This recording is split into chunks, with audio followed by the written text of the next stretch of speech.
Deputy Reeve Campbell and it's a big decision. Councillor Hallahan, all in favor? Carried. Disclosure of pecuniary interest, if any.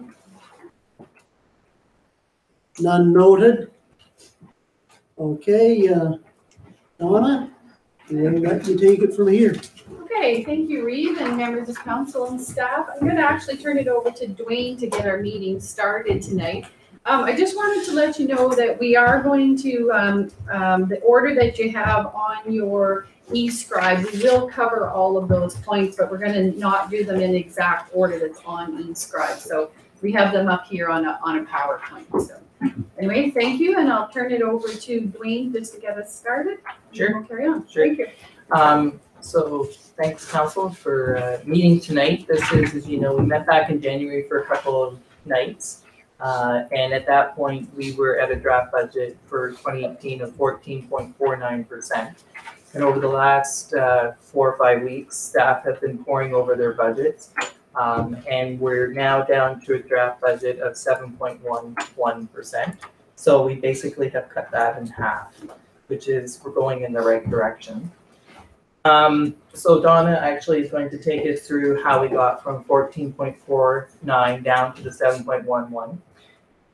In addition, we do have at the meeting back in January, staff, the direction that staff understood from council was to look at, you know, ideas, options in terms of where we could potentially make some changes or perhaps some reductions in our service.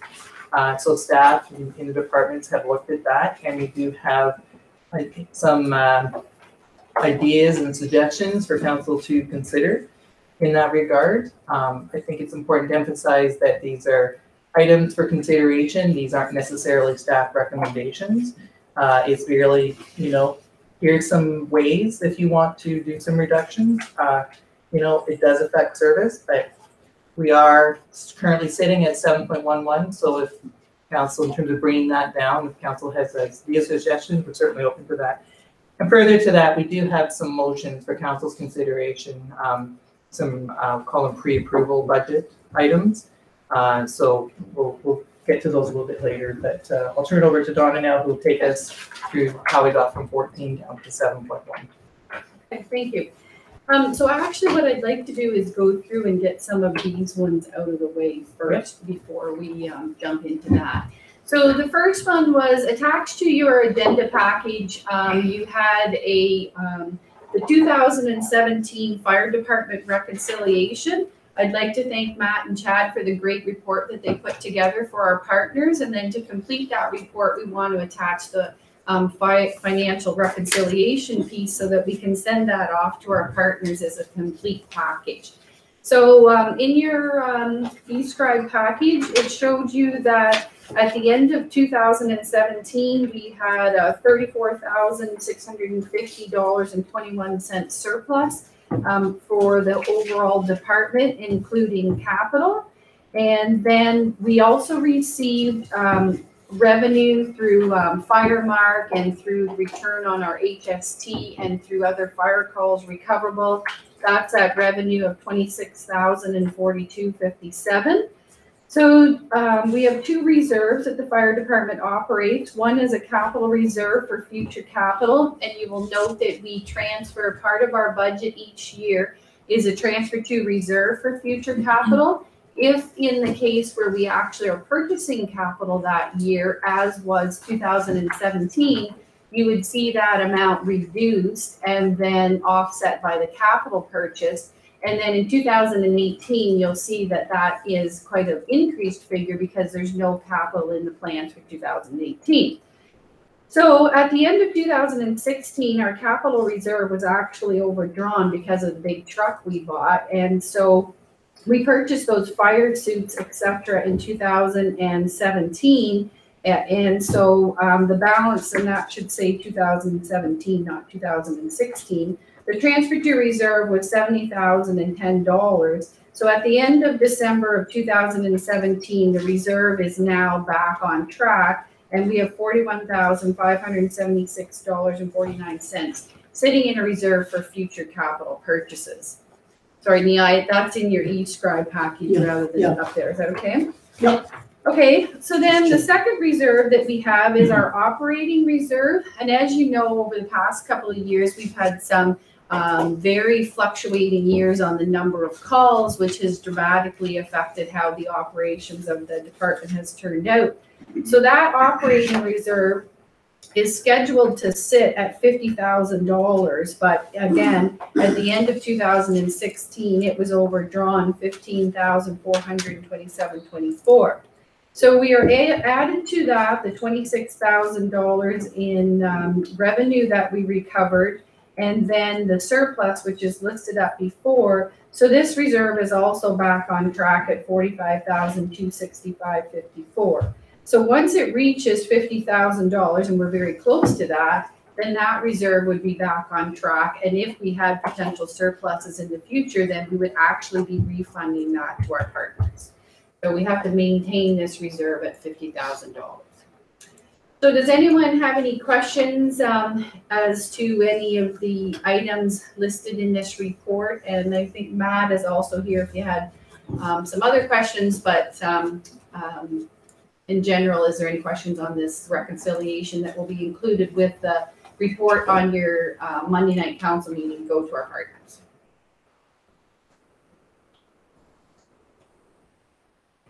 Councillor Syed.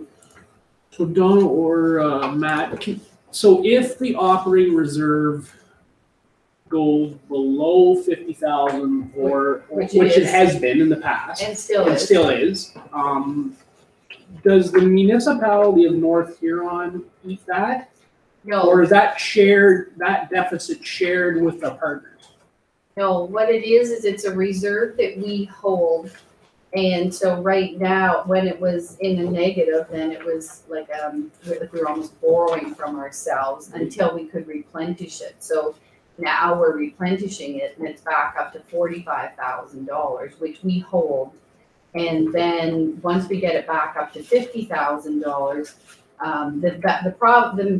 the goal is to always maintain a $50,000 balance so that we have something to draw upon in the years when the expenses are, if we have a high number of fire calls or something like that. So I guess my question is based on what we've had in the past. Does it sound like that 50,000 is the right number? What I'm hearing is no, and that's in the agreement today, correct? Yeah, there's been, in 2016, there was some serious cost overruns based upon our call volume was significantly higher than in 17, which put us at a very large deficit. That year, we also incurred some fairly significant surprise costs, one of which was our tanker truck, the inner liner came apart. It was out of warranty. We had to address that one. I think that one was about a $17,000 hit alone. So we did have elevated costs in 2016. 17, our call volume was down. There was a few cost overruns on a few other things, but at least we came in under budget. So we're on schedule this year for about the same as 2017 call volume. However, it's rolling the dice. You know, we never do know. But I guess my question is, so if the agreements were to go away, here's my question: the $50,000, how is it allocated? Is it based on like what? Like obviously that 50,000 is a shared hold. Yes, that's right. Ours, North Turnberry, and That's all right. that. How is that distributed? Is that in the agreement if such a thing was to happen? If the agreements are all canceled, Well, I just want to understand whose money that is. it's shared money. But shared money, is it 25, 25, 25, 25, or is it 5, 95? Like that's the question we have to have, because whose money is it? It's based on the percentage. I don't have the percentages here. But it's What- based on some type of percentages. that's right. Based on call volume or No, I think it's land mass. land mass? Okay. That basically, the 50,000 belongs to the department as a reserve. But if, say, we come in at 70,000, by lower calls, etc. On the percentages that each of our other partners have, that 20 would be distributed back to the 50 in a year when that figure climbed over the 50. Right, and I guess the question, that, all of my question Well, is, how what- is the allocation? That's, if it's out, it's land mass, that's, Like, yeah, the percentage. That was Yeah. one of the things that got into the negotiations when some of our partners questioned, well, if the fire prevention really worked and the calls went way down, would they be just stuck paying year after year into a North Huron reserve? So that was why, and yes, it was a figure pulled out of the air, but it was something that got contracts signed. okay, thank you. I think it's difficult because I think there's two ways that different municipalities are looking at it. They're looking at it call volume percentages versus, and I think that's the current model, which our neighbors would like to see, is pay by call. However, there's a cost associated with having a department at an at-ready state. And in order to do that, I wonder if the original agreement was based on land mass. I don't know for certain, but It's a discussion when negotiations come up. Okay, thank you. It seemed at one point we were looking at assessment as the basis for it. I'm not it sure. could very well be. That I think more assessment Okay. than acreage. Okay, so if there are no further questions on this, we do need a motion to adopt this report. And then, so at this point, as you know, because we send it out to our partners, but we want to get the information in the annual report out to them now, we do have our auditors review this information when they come in March, so. Your I'll moving, move it. Seconder, Deputy Reeve Campbell seconds. All in favor? Carried. Okay, thank you. Okay, so the next item on the slide up here is, it doesn't have a bullet there, but the community partnership donation list. I don't want to spend a whole lot of time on this topic, but I'll just give you a bit of background. So in your agenda packages, we had the 5 requests that have come in this year by our due date of November 1st. And so I attached the applications to the agenda package so you could see the background on what each group is requesting. As part of the listing, then I have given you the donation amounts that were given out last year to the various organizations. And as you know, included in our budget, we have a total of $53,335, and $50,000 of that goes to our hospital pledge. So that leaves us with $3,335 to divide up, if council even so wishes to divide that up. So currently, we have a request from the Wingman District Horticultural Society for $2,500 for a project they're doing at the Alice Munro Garden. The Elementary School Fair for $300, the Huron County Plowmen's Association for $125, St. John Ambulance, Grey Huron Bruce Chapter, they have asked for a donation of anywhere between $250 to $1,000, and the Huron Residential Hospice for $2,000. So that's total list, and that list adds up to $5,175. So we're looking for direction from council. We only have the $3,335 in the budget. So which of those donations would council consider? Councillor Sling? I would consider the fact that they've done the process. I would reduce the Horticultural Society and the hospice down so that we maximize the budget to full capacity and leave it at that.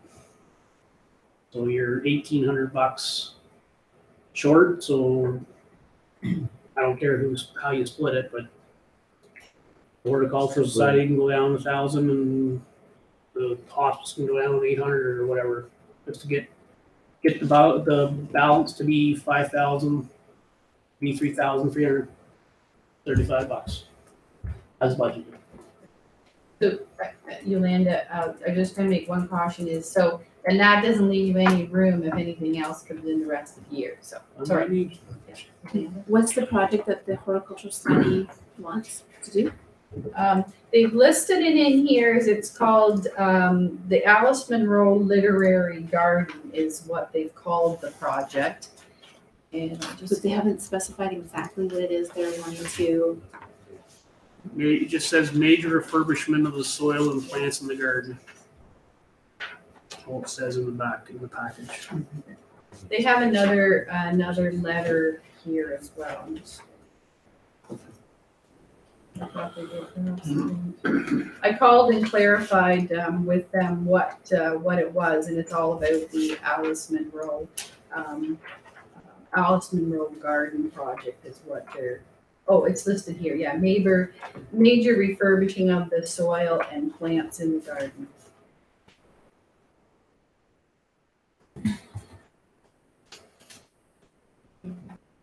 Councillor Knott, How about we take them back to $1,000 and $500 for the hospice? It leaves you a couple $100 for something else if it comes up. Well, Councillor, I don't think we should be in the business of using tax dollars for donations. If they want donations, they can go door to door to people.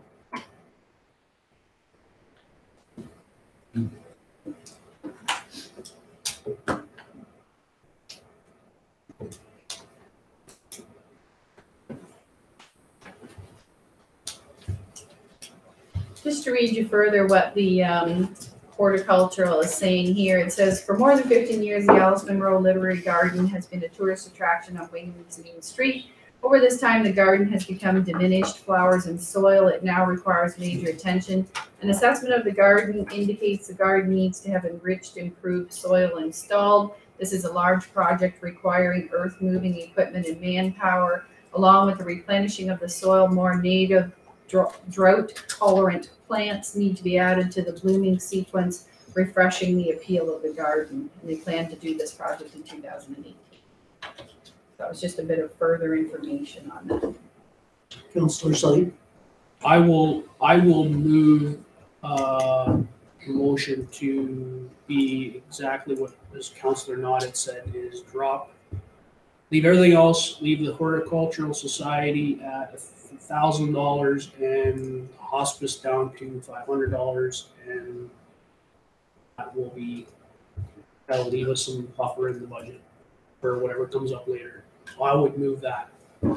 Councillor Hallahan, Comment, I'm with you, and on the Horticultural Society, where I'm having a bit of a problem is here in residential hospice.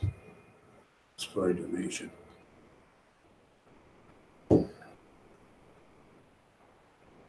I would go for $500 for them and not for the other. That's what that is the Yeah. figure. But eliminating the Alice Munro completely. We do have the motion on the floor, so that's discussion on it, but any further discussion? Give the motion, please. So the motion I'm making is that the elementary school fare would stay the same, Huron County Plowman's would stay the same, St. John's Ambulance would stay the same, Wingham and District Horticultural Society would go to $1,000, Huron Residential Hospice would go to $500.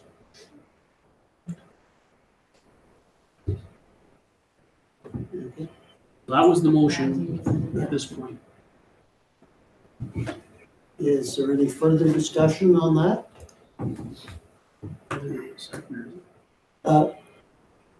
I think they recorded it. I think you recorded me making the motion. Is that what you did? No, He's gonna second it, or he's making? you moved and you seconded. Okay, so there we go. That's the way I took it. Excellent. That worked. Are we ready? All in favor of the motion? Those opposed? Motion carries. Okay, thank you. We'll move on then. The next item then is the Blythe Festival marketing request. And Dwayne, maybe you could speak to this from the timeline. Sure, so, after Monday's, as council recalls, Rachel, King and Gill were here on Monday night, made a presentation, requesting $15,000. There was subsequent contact after that in terms of the timeline.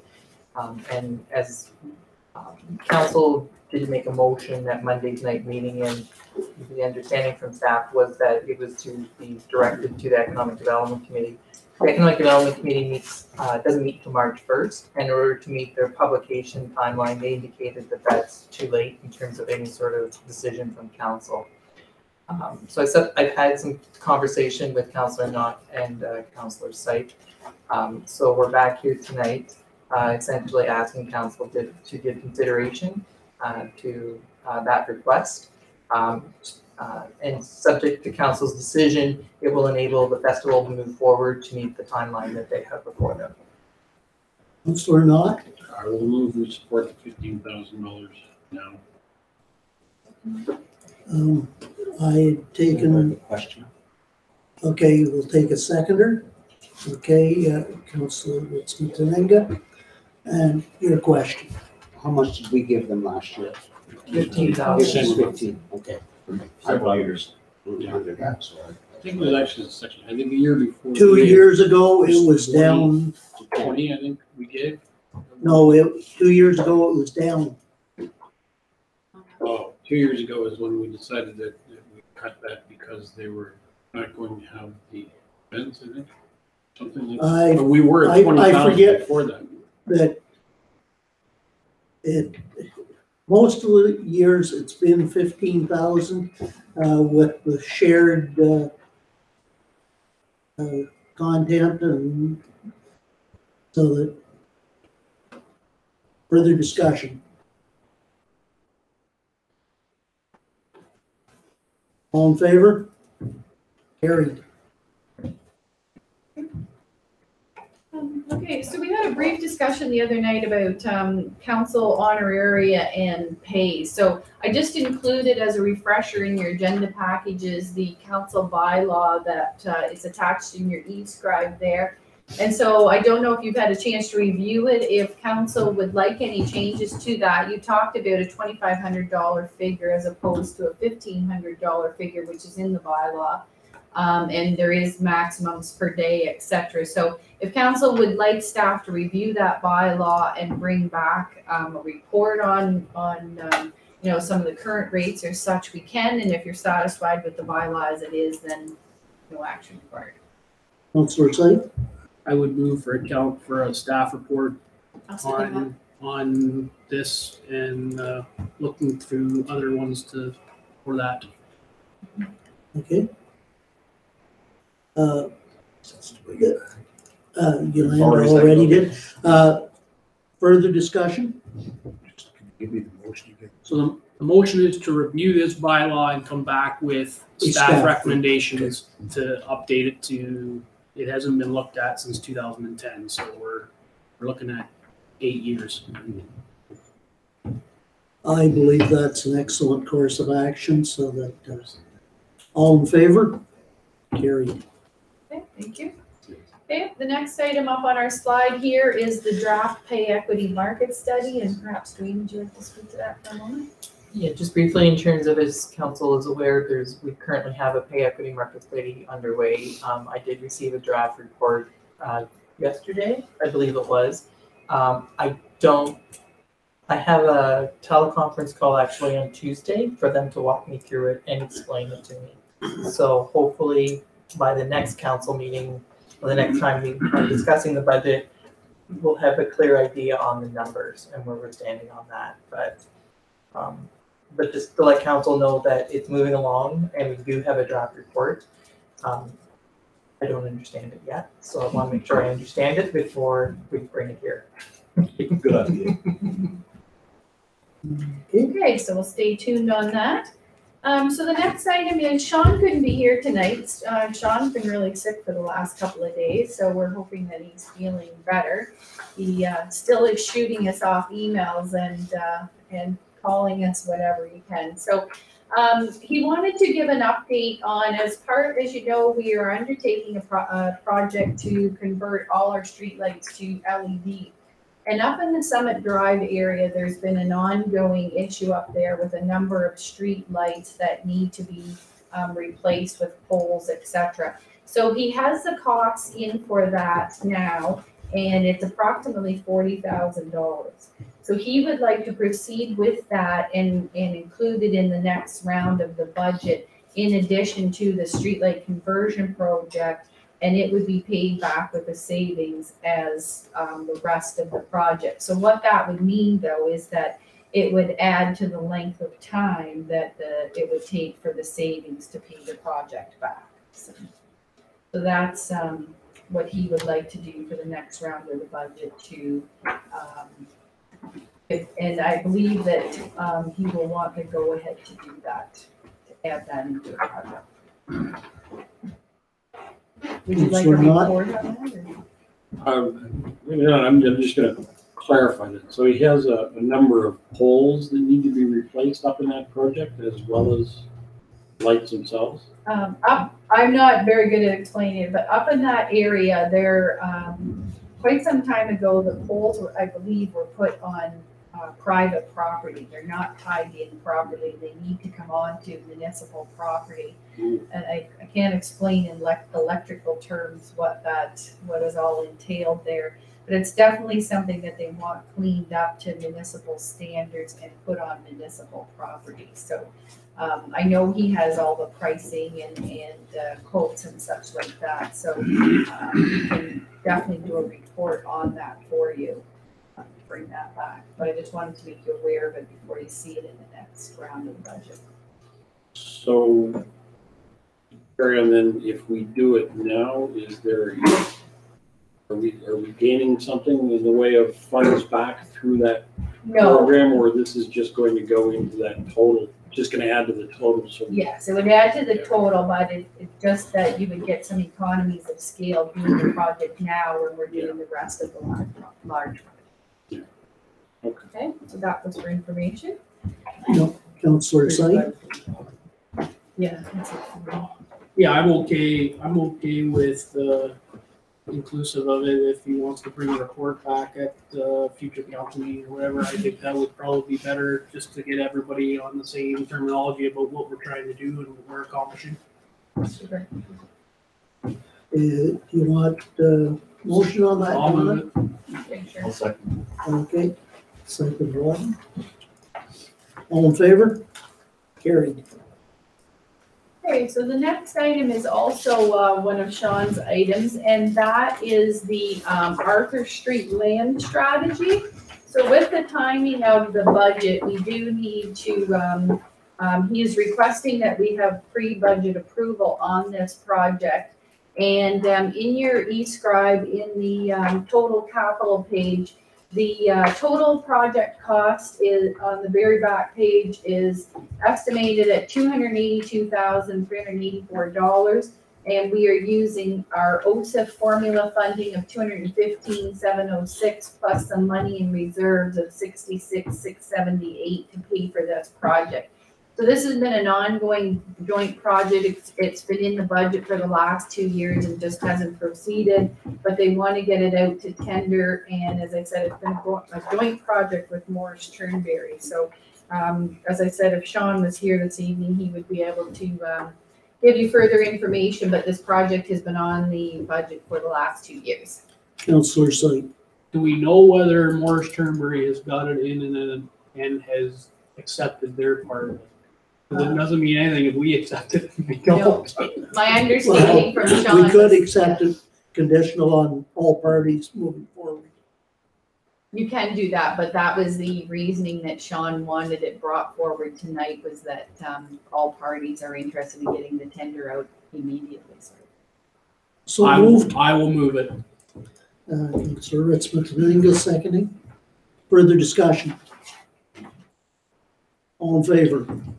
Carried. Okay, so now we're going to go back and talk a bit about from last budget meeting to this budget meeting, where we came up with the savings to get us, as Dwayne indicated at the beginning of the meeting, to get us from 14.49 down to 7.11.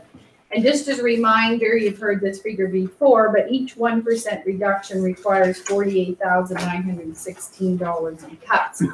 So at the last meeting, we had an estimate in for the Maitland Valley Conservation figure. James was able to get me the exact number, and then again, it was in your package on Monday night. With all the changes, you've entered into a new agreement for CBO and drainage services in conjunction with Morris Turnberry. It didn't turn out that changed the whole bottom line, only by very few dollars. And just to remind you then that like the drainage was already in our budget in those dollars, just from a different provider, and so was the property standard. So none of that actually changed. So, but anyway, we did revamp the budget to reflect the way the service is now being delivered. So the next item up there is under Public Works. So Sean is not going to replace one of the operators. I believe it's in the rural ward. And there's some shifting then due to the change in the building delivery for the admin assistant. So overall, with the addition of the admin assistant back in and the operator out, we're still looking at a savings of about $20,000 there. The trail bridge, you removed that immediately that night, and so that was a reduction of $38,300. We had looked at Laserfiche, which is some of our document archival project that we've been trying to get off the ground for quite a few years, along with some IT projects. But again, with the election costs added to the admin budget this year, we've decided to forego that and take that out for another year. We use the service of HR downloads, and especially now since we don't have the HR position filled, that $2,000 has come in quite handy to be able to use that service. Through a variety of things, then we've added about $20,000 in legal costs to carry us through for 2018. For the daycare roof, we had in the budget the $25,000 engineering cost plus an additional transfer to reserve of $18,750 to start saving towards the roof. And in the end, then we've decided to move that transfer to reserve out of the budget, and then not only that, then take $18,750 out of reserves to offset the $25,000 in engineering. So that's quite a chunk of what the change is. Through changes through the economic development budget, we've reallocated the cost between wages and projects, so the same budget total, it's just a reallocation. We've made a slight reduction in your election expense, and so then, but it will also be offset by a transfer from reserves from this year. We had budgeted some money in 17 getting ready for the election. For the police station roof, pending what decision is made on the whole OPP costing, we have a $26,000 roof station repair, and it's offset by $20,000 transfer from reserve, which Pat explained that to you last fall, but we didn't have it in the budget in the first round. For the Parks and Rec Master Plan, this is something that we've had it in the budget for many years, and it's one of the first things that gets cut out. So this year, as I said, it's a $50,000 expense. It's not depreciable. So we went back and had a look to see if we could, we had saved some money in reserves for this plan, but we feel strongly we would like it to go forward. So we did find enough money in reserves to be able to keep that in there for this round. Next, Sean, in his department, as you know, he had the purchase of a new trackless in his first round budget. He has done some investigation, and he has located a couple of very suitable used pieces of equipment, and so he has been able to reduce the budget down to 101,760 instead of it was at 179, I believe, the last time. So there's a big chunk of the savings there, is at a $77,000 savings. However, then of course, as you know, then you run into equipment repairs sooner rather than later when you're purchasing used, but he feels it's a good fix for this year. For the daycare, we were very fortunate at the end of 2017 to receive an additional $10,000 in funding from Huron County, because the daycare, the whole daycare and all its programs as a package ended up in a surplus position. Then this $10,000 will be transferred and used in the 2018 budget, and we recorded it that way in the budget that was attached to your eScribe. For the pay equity market study, so we had anticipated that all to be done in 2017, and as Dwayne was saying, he's just receiving the information now. When council agreed to proceed with that study, they had also agreed to take the money out of reserves to fund the whole study. So you will see that $40,000 as an expense, a new expense on the admin page under studies, and then offset by a transfer from reserves. Arthur Street, we just talked about that. Sean, in updating the prices, getting ready to go for tender, he had updated that cost, as I said, from $229 in the last budget to $282 in this budget. And throughout the, a number of the departments had some pretty significant changes when they were looking at their year-to-dates. I know through Val's department, you had some very significant changes that have had a positive effect on this budget. Okay, so now what we're going, was there any change or any comments or discussion on those changes? You would have seen them as you move through your budget, but I wanted to give you a little bit more explanation on them and point them out to you. As I said, there was, you know, some changes of $1,000 here and there, which I didn't bring to your attention. So if not, again, we'll move on. So at the last meeting, council said they would like staff to come forward with any sort of service level discussions or ideas that we could put forth for your consideration in light of some of the new regulations, minimum wage bill, which is Bill 148 and all its ramifications, and another variety of implications that have come out in 2018. So at this point, we would like to go through the slides. These aren't recommendations, and as with any service level changes, some of them take longer to implement. So most of them that we're talking about here could be implemented in 2018, but you would only be looking at a partial year savings. Like if we were able to get it going, it might be, you know, some of them might be June or some of them might be September before we would be able to realize the savings, but then you would have it in place for all of 2019. So we're going to start working through this list, and if you want to comment as we're moving along, please do so, or we'll be definitely having a discussion at the end of these slides. So the first one is we're bringing back to you the tree order.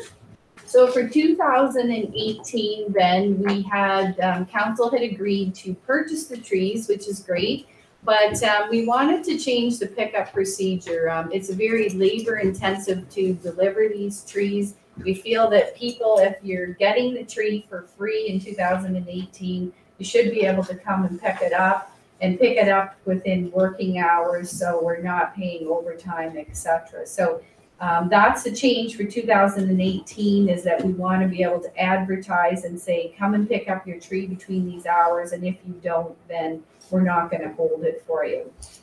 And moving forward to 2019, though, we would like you to reconsider on having people actually purchase the trees. They're a good tree, and they're reasonably priced. And I wanted to make sure that we delineate, again, Sean is not here this evening, but the whole roadside planting of trees is a totally different issue and a totally different procedure than what this that we're talking about for residential or for non-municipal property type trees.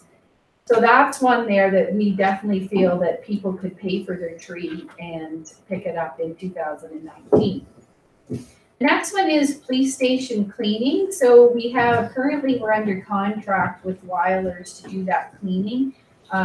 We have looked at through Pat's staff to see if it's possible to have some of our own staff clean that. And if that were to come to fruition, then we would look at a potential savings of about $2,600 a year. And again, depending on what time that was implemented. We've looked at office hours throughout the whole organization. So we're looking at suggesting that we have reduced hours open to the public, which would help staff get some of the backlog of work done. And then eventually we could see if that would also lead to savings in hours. We did look at the closing the childcare program for March break, but at the end it would actually cost us money to do that. So we had hoped there would be some savings there that was investigated, but it didn't turn out to be anything lucrative there that we could act on. Why is that? Val is here, she can explain that to you. It turns out that our revenues actually exceed the costs of shutting it down for the week, so, yeah, it just didn't make sense. Okay, makes sense. Okay, so the next one is, as you know, the museum is not open at the moment, so an idea is then not to open it for all of 2018 and see what happens. So on the program part, then there would be savings of just over $5,000. And then on the building part, for the remainder of the year, there'd be just over $10,000 in savings there. So it's an idea there for council to think about for sure. The next one is the hanging flowers. As you know, the cost of the hanging flowers, and now Pat, was that attached to the e-scribe or not? I don't think it was. No. So on the hanging plants, then the flowers have been ordered for 2018. So we are committed to that, unless we found some sort of alternative use and, perhaps resold them. So, but in the future, if we didn't purchase the flowers for 2019 and on, we would be looking at $19,246 in savings in 2019 if we didn't purchase the flowers, and then therefore wouldn't have the labor of watering them and that type of thing. For the summer day camps, that's an area that's really hit hard by the minimum wage. And so the cost will have to increase from $118 a week to $139. And at that, the hours would still be reduced in the $139 package. Or there is also the council could have the discussion just not to run them at all. So there is some risk involved because we have to know by a certain registration date, June 1st, whether we have enough participants to make it worthwhile running the camp. And then from Pat's point of view, it puts them in a position where they need to have hired some of these summer students, almost in the next month or so, which makes it very time sensitive. James? To read to Pat, what's the cost for, say, a boy for a week? Well, Is that last year was $118, Okay, and this year will be $139. Last year, the program run from 8:30 till, I have to refer to my notes. No, later, 5. And now what we're suggesting instead is we would run the program from 9 to 4. Then parents would have the option to pay for early drop-off and late pickup on top of the $139 to cover the staff person for early and late. So that is the recommendation at $139. If we achieve the same numbers of registrants averaging each week that we did last year, we will continue to break even on the program. the risk here is if we don't achieve the same numbers each week, which was the average was 34, then we've already started the program and people register as the summer goes on for each week. Some register early and you're already into it. You can't sort of cancel on the families halfway through the summer. You've got to keep plowing on. What we can do is if there is a lighter week, reduce the number of leaders that week. We could not have one employed for that week, but there are ratios we must achieve and things like that, similar to daycare. So yeah, so it's a risk because we calculated the cost is an extra $20 at least per camper to cover the minimum wage increase. Now, have you checked with other agencies for like a cost compare? Yes, we did. If you just give me a second. We were actually charging well under what other groups were. So I thought so. yeah, so in fact, Town of Minto, these are last year's prices, so their prices may also be adjusted with the minimum wage. Town of Minto was at 130, and then they had an extended before and after care as well. Municipality of Kincardine was at $138, and they are considering a price increase of $145 for this summer. Town of Zora, which is Ingersoll, was at $150 a week, and then they had a before and after care program on top of that. Hanover Parks and Recreation was at $132, and they are also having to implement an increase. They weren't sure at this time what that would be. And the municipality of Erin Elderslie was at $128. So either it's between $140 and $160 a week, depending if you chose the extended day or not. So the $139 is within Huron County subsidized. So if a child is on a subsidy program, they would subsidize up to $35 a day. So that's still inside their 100% subsidy if they were eligible. Not all children are, but some families utilize that subsidy service. Councillor Syed? But what you're saying is the 139 is comparable to what they were paying last year in those other municipalities, correct? In the other municipalities, but it will be a surprise to our parents for sure, $21 per week increase, yes.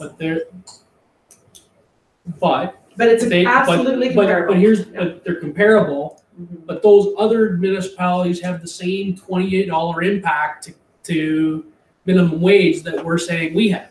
So in all honesty, we could be increasing it $40 because we were undercharging for a year before, and now you've got the minimum wage on top of it. So I get that. I think we need to be. I think what you've done here is a kind of a poke the pill. Let's not ram it down your throat.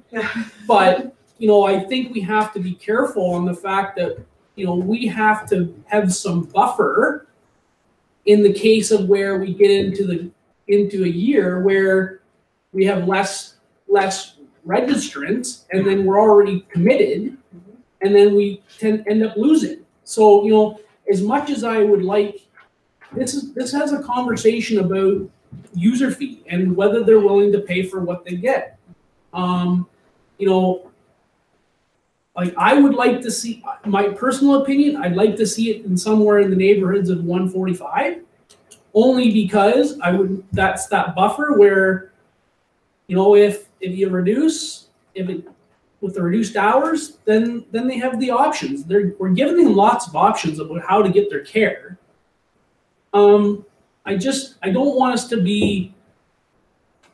to see us be so risky that any change that we have to the service that you're going to end up losing anyways. You're just going to be battling against yourself. So pay for what it costs, have our costs established, and if they want to pay for the cost, they'll pay for it. If they don't, they won't.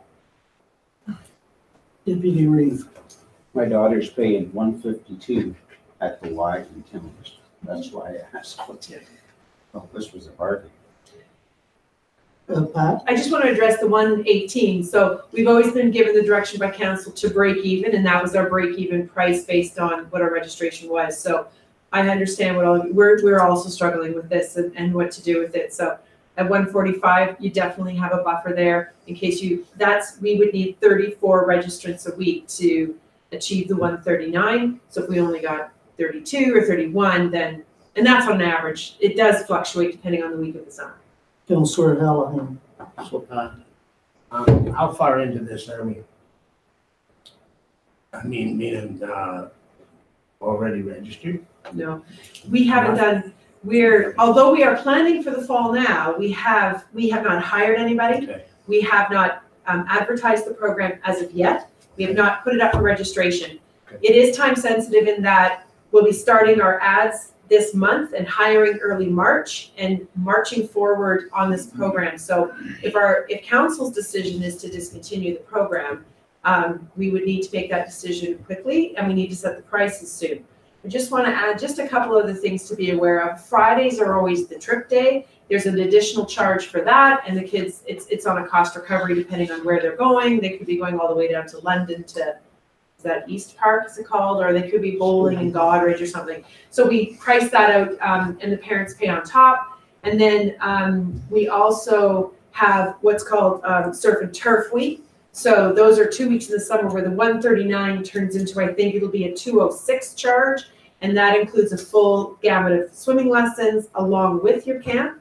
But when we get to another conversation about the pool, we can't do surf and turf if you look at another option for the pool. So I just wanted to say that now, but based on 7 weeks of day camp, 139 or 145, running at the rates we had last year. Just wanted to share some of the other things that we have to consider. Yeah. Deputy Reeve. So do we have the same kids the whole summer? Or do we have some, you know what I'm saying? Parents register week by week, and some take advantage of the entire summer. We don't recommend that because kids need variety, but some do. And some come for 1 week, some come for 3. It all depends on their family planning. We do take a week off, which is the August long weekend week off. And because we find that was a very low registration week historically. So we just don't have camp that week. And then we march on for the rest of the summer. I don't think we should be doing, just breaking even with this. This is something that, a service we're providing, and we need to make a little, we don't need to make a lot, but we need to make something on it. Because I think the kids are getting a bargain here. And when my daughter registers, she has to register him for the whole summer. It's not week by week, it's per summer. So if she said I'm going to have a week, she's already lost. She's paying anyways. She's paying. Councillor Site. And that's why, I think with these types of things, if we do it, if we increase it to what we think the market may bear or not, we can reevaluate. I would hate for us to shortchange ourselves, especially when we already know based on our review that we were shortchanging ourselves before from what the market was willing to bear in the surrounding municipalities. So, I think my preference would be to increase it to the 145 and then reevaluate based on how the experience we get from the parents and whatever going into 2019. One second then. Is that a motion? That is a motion if that is what you want. Okay. Further discussion? All in favor? Carried. Okay, so we'll move on to some more ideas. So at last meeting, you had tasked Sean with dealing with waste management to see what sort of savings that we could have as a result of switching Wingham and Blythe wards to bi-weekly recycling. So the garbage pickup would remain weekly. There would be no change to the garbage pickup. It would only be that the recycling would be picked up bi-weekly. And East Wawanosh is already picked up bi-weekly, and their garbage is also picked up bi-weekly. So at least we're bringing the service in line to what they have. And so we would get a savings of $18,226 on that. I think I know what Councillor Site's gonna say. I will move that. I'll second that. Okay. Further discussion? Councillor Ritzman tonight. I'd like to see us go to bi-weekly garbage pickup and possibly into composting so that we can reduce our, That's impossible. well, I think we should look at it. I think they do have some trucks that take your other stuff off. I think they do. I compost, I have a composter, so I only put one bag of garbage out every 2 weeks, but I put 4 recycling bins out every week, so this, it's not gonna go great for me, but that's okay. We have 2 compost bins. Yeah, like, I don't know, I think we need to look at other ways of dealing with our waste. Yep. We need to be greener. Councillor Vaughn. I don't see how this is gonna be much of a saving. We have the same truck picks up the recycling as picks up the garbage. It's the same vehicle, same driver, everything. Disposal cost. Yeah, Sean explained to me that, just as I said, he's not feeling very well, but he's been back and forth with discussions with them, but they'll be changing their routes and different things in order to accommodate the bi-weekly recycling. So, Councillor Slate. And the potential savings based on, is it's a conversation with our contract that we have today.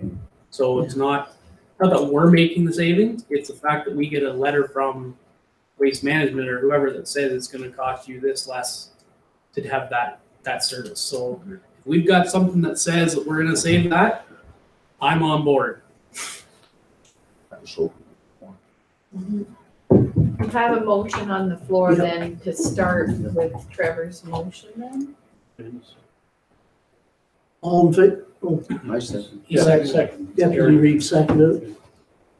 Any further discussion? All in favor? Carried.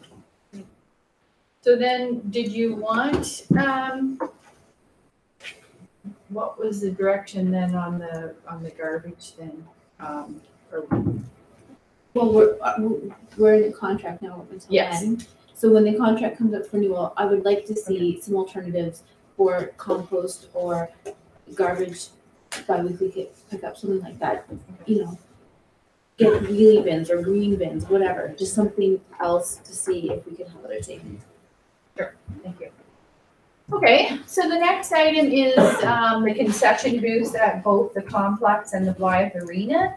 So one of the ideas is to close the concession booths on April 1st, which would be the end of this season, ice operating season, and have them remain closed for this year. Again, Pat has the statistics to show that actually all in all, the concession booths either made a little bit of a profit or broke even when 2017 ended. But however, when minimum wage came into effect then for January 1st of 2018, she's projecting that the 2 concession booths, because of that, not only that, but the major reason for that, they would then lose over $8,000. So does council have any comments on that? And Pat, could you clarify? I just want to state here that we would actually close them from April 1st until April 1st. We would not start running a booth in January. It would be closed for the entire ice season. Just wanted to clarify that. It would be a decision that would roll into 2019. Councillor Knott. Through yourself to Pat, have we considered or looked at giving the use of those concession booths to our service groups, lines and so on? Is there any, because they're gonna run with volunteers, does that work for us, or does that just become a nightmare with all the? We have encouraged beggingly for a group to come and run our booths, because our biggest expense besides buying the food is the wages. So you're right, a group that can run it on volunteer forces, which is what some of the booths do. Teeswater is an example, runs it by the Minor Hockey Association. Nobody has taken us up on that offer. It's a lot for somebody, a group to take on. They have to have a large volunteer force willing to do the work, and also somebody to spearhead inventory, ordering, and all of that.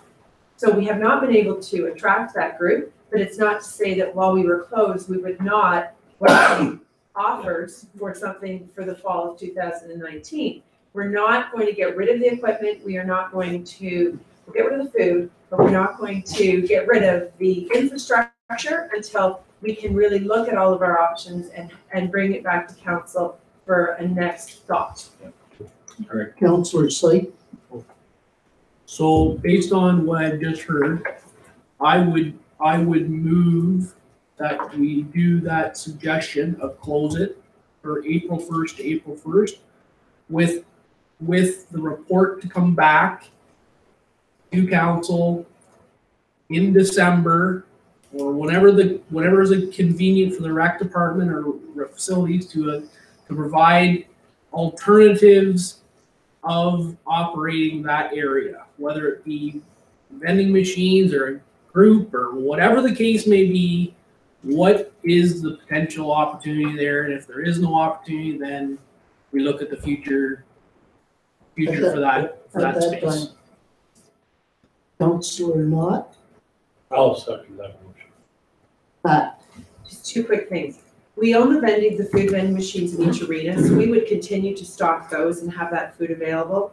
And we also still would continue to have the pop and drink vending machines because they're available to us through Coke as long as we buy those. So I just want to assure people they will be able to get a snack or more junk food or a pop or a Gatorade or water at the arenas. It would just be the booths that would be closed under this condition. The 8,132 is not going to be the full realized savings in 2018 because we're still operating to the end of March with the new minimum wage. So just want to make sure everybody's clear where we're headed on this decision before you make it. Councillor Hallahan. Correct me if I'm wrong, but the new arena, did you mention the new arena in Festival does not have a, and Brussels does not have one either. Right. Also, as a follow-up to that, I'd like to thank Pat. She also had discussions with Tim Hortons, since there's a Tim Hortons in Blythe on the way to the arena and a Tim Hortons in Wingham on the way to the arena. Then we wondered if there was any possibility of them offering some sort of a satellite service or whatever in the arenas, but it's not feasible for them, the costs that they have to undertake to do that. So that was also some research that was done since our last meeting, just to add that not going to work for them. When I go to the arena, all I see is Tim Hortons cups everywhere, that's right. I never buy it. Okay. All in favor of the motion? Carried. Okay, so the next one is dealing with the lease on the, for the courtroom here. The lease doesn't actually expire till 2021. We receive $120 a day for that rent. And when you take a look at how much it costs to set the room up, take the room down, clean up the carpets in the hallway, and clean up the front of the building after court, really, for $120 a day with the disruption that it costs here to the customers coming into our counter and to the staff working in the building. It's definitely really not worth $120 a day.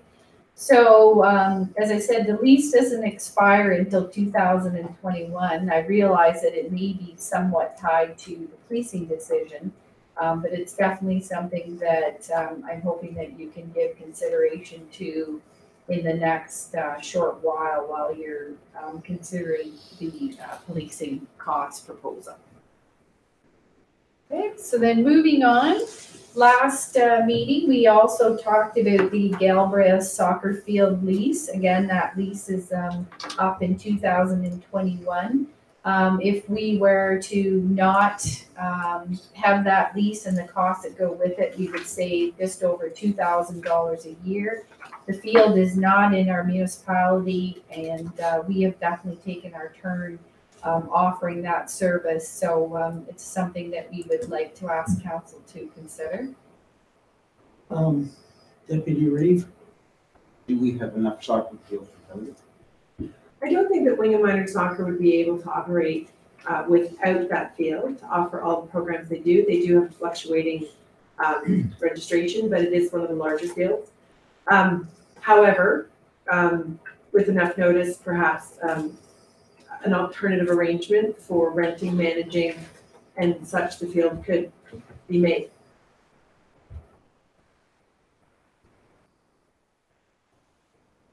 Basically, you're saying if North Huron didn't pay for it,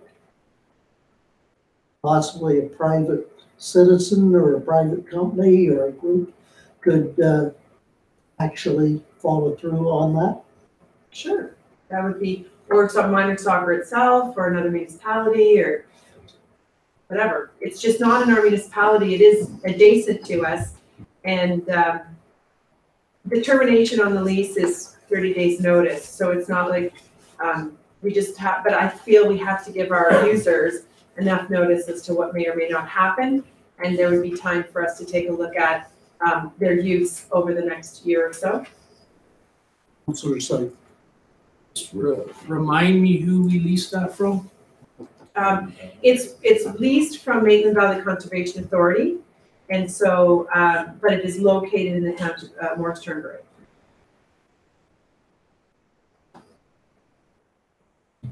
So Pat, does that include that's a grass cutting cost and the taxes that we pay? Correct, so that includes all that, we received approximately just over $1,000 in revenue last year. But we pay tax of $530, and then with the grass cutting, the expenses were $3,241, leaving us the balance deficit of $2,138. There's no sports field in North Huron that does not run at a deficit. It's not the only one. We don't charge the cost of operating them. They are a recreation service. So just to be clear, it's not that this is the only one that doesn't make enough money. Councillor Sutton. For this particular item, because we haven't consulted, at least to my knowledge, we haven't seen anything, or we haven't sent anything to Wingham Minor Soccer.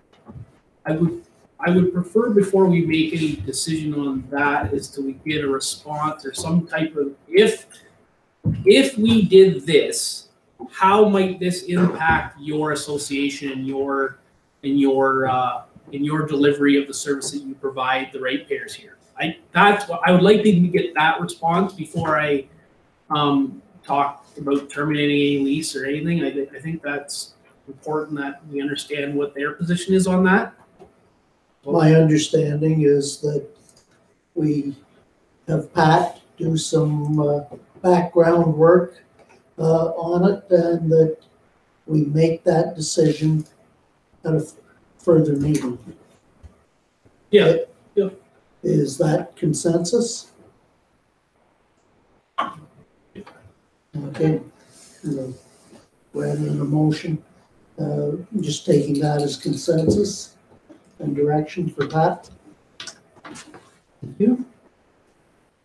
Okay, so as we were talking about all the leases that we have, because we have a number of them. So another one that we have that comes up in 2020 is with the Belgrade Community Center. And so right now we contribute $38,844 to that facility. So we're looking at, talking about the possibility of renegotiating that lease along with these other leases and looking at some sort of a reduced contribution to that facility. I will not be speaking to this because I am on that community center board. I don't think it's required, and I will not be voting on this.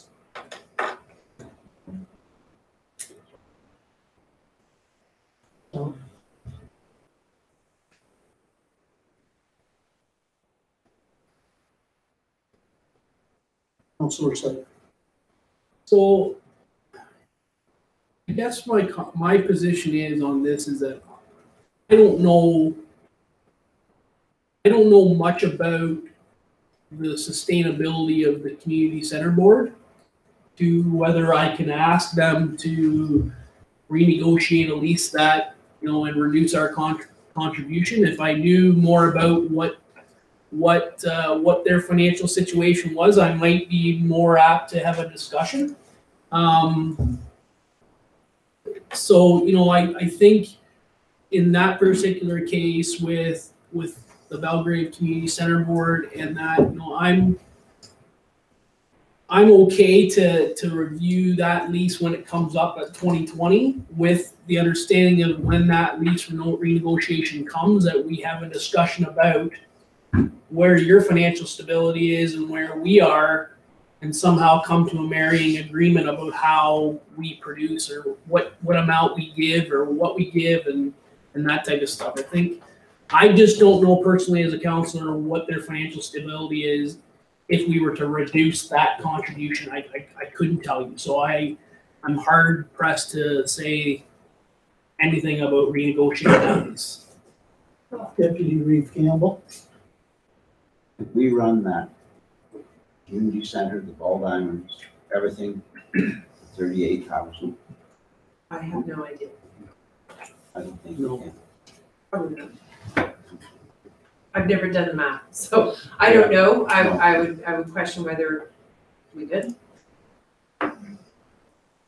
Councillor Hallinan. Can we get some kind of report as to what the status of, financial status of the REIT? Yes, their financials are audited by our auditors, Yes. and I give you copies of their financial statements when we Okay. get our own each year. So those come in, we usually have the auditors in the June meeting, and they're part of that package. But I can give you last year's now, if you like, meaning 16 at any time, if you'd like a copy of those. I think that we had quite a reduction from Morris Turnberry in the contribution to the Belgrade Arena, but they gave it to the Wayne. Isn't that right? So I don't know what their contribution is to it now. I guess you would have that. I understand that they don't give anything now. They're not giving anything. That's my understanding, but I can certainly clarify that. Yeah, I'd like to run something out first before I make a decision with Trevor on it. I Certainly would think change it now. the best way is have Donna give you the answers that she would get from the Secretary Treasurer or the auditor's report. Sure. That I could give some ballpark numbers, but I don't think that's the right thing to do. Councillor Sutton. Does the community center board have a budget? Do they do a Yes. budget? Could they maybe present us, at least show us what a draft budget was or what their budget was for 17, even though we don't have their financials? At least that would give us a sense of where they were at. I guess that's just going my question. If we're waiting till June, we're again, it's two years till we renegotiate. So I'm not sure I'm really up to really pushing it, but I think it would be nice to understand that lease and the contribution anyway. Okay. There has been a lot of capital work done on that building, that Pat could back that up.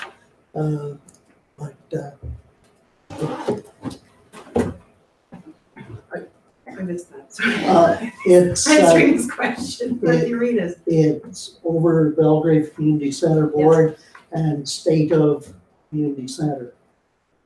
And I said there's been a lot of capital improvements done. Yes. Yeah, you know what, I think I want to be clear though, I don't think we're doing this because we're thinking the community center board is doing anything wrong, or we think they're doing it where they're a valued member of the community. We just need to understand from a renegotiating of lease, we don't know where their financial stability is at this point coming into now again, we can get the 16 financials. It's just, I just want to make sure that we're being fair to them, but we're also being fair to the rest of the ratepayer within the municipality. That's all. I'm torn between throwing out what the yearly budget is, You don't have to. You don't have to. but, We'll get it. and you could compare what that figure is in comparison to the yearly expenses.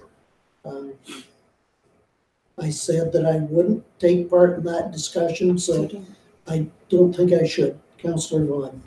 I need to be reminded, the Belgrade Community Center Board owns the building. No, township owns the Okay, that was the building. first question. Community Center Board is an incorporated body that leases from the township of North York. Okay, so the capital work that is done on the property. Stays with the building or the township. The contribution is broken up into a contribution towards operating and towards capital.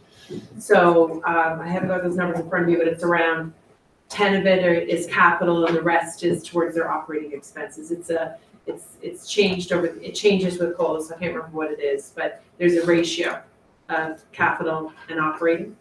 Well, that seems a little strange. We're leasing a building we own. I don't understand. No, township owns it. Community Center Board is people in the Belgrave area that are the ones that lease it and do the volunteer work to make it feasible to run the So they're leasing programs that are from done. Okay, so we'll gather up some of that information and bring that back to you. So the next item is, we've talked about the Wingham Trailer Park a few times, and again, it's another lease that we have.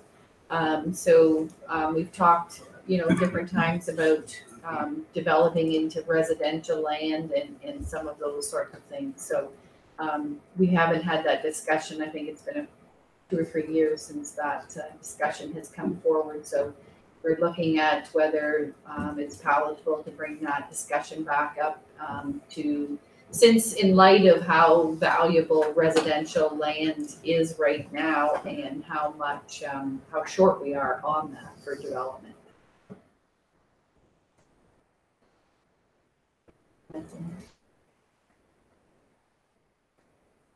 Councilor Slade.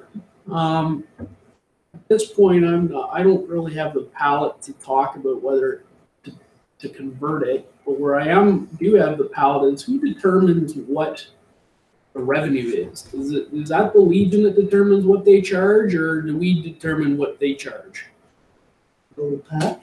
There is an agreement where they operate it on our behalf, and then there's a profit share at the end. They set their rates, and they are to operate the campground. All capital is on us. They use the operating revenue to offset their expenses, the hydro and other grass cutting or what other maintenance they need to do at the campground. And then at the end of the year, we reconcile, and we receive 25% of profit, and they receive 75% of that. I believe that's how it's shared. It's coming up for renewal at the end of this year. So this is our time to decide if council has any palate for changing anything at the trailer park. So we're just making you aware that that's an opportunity if you want to consider it.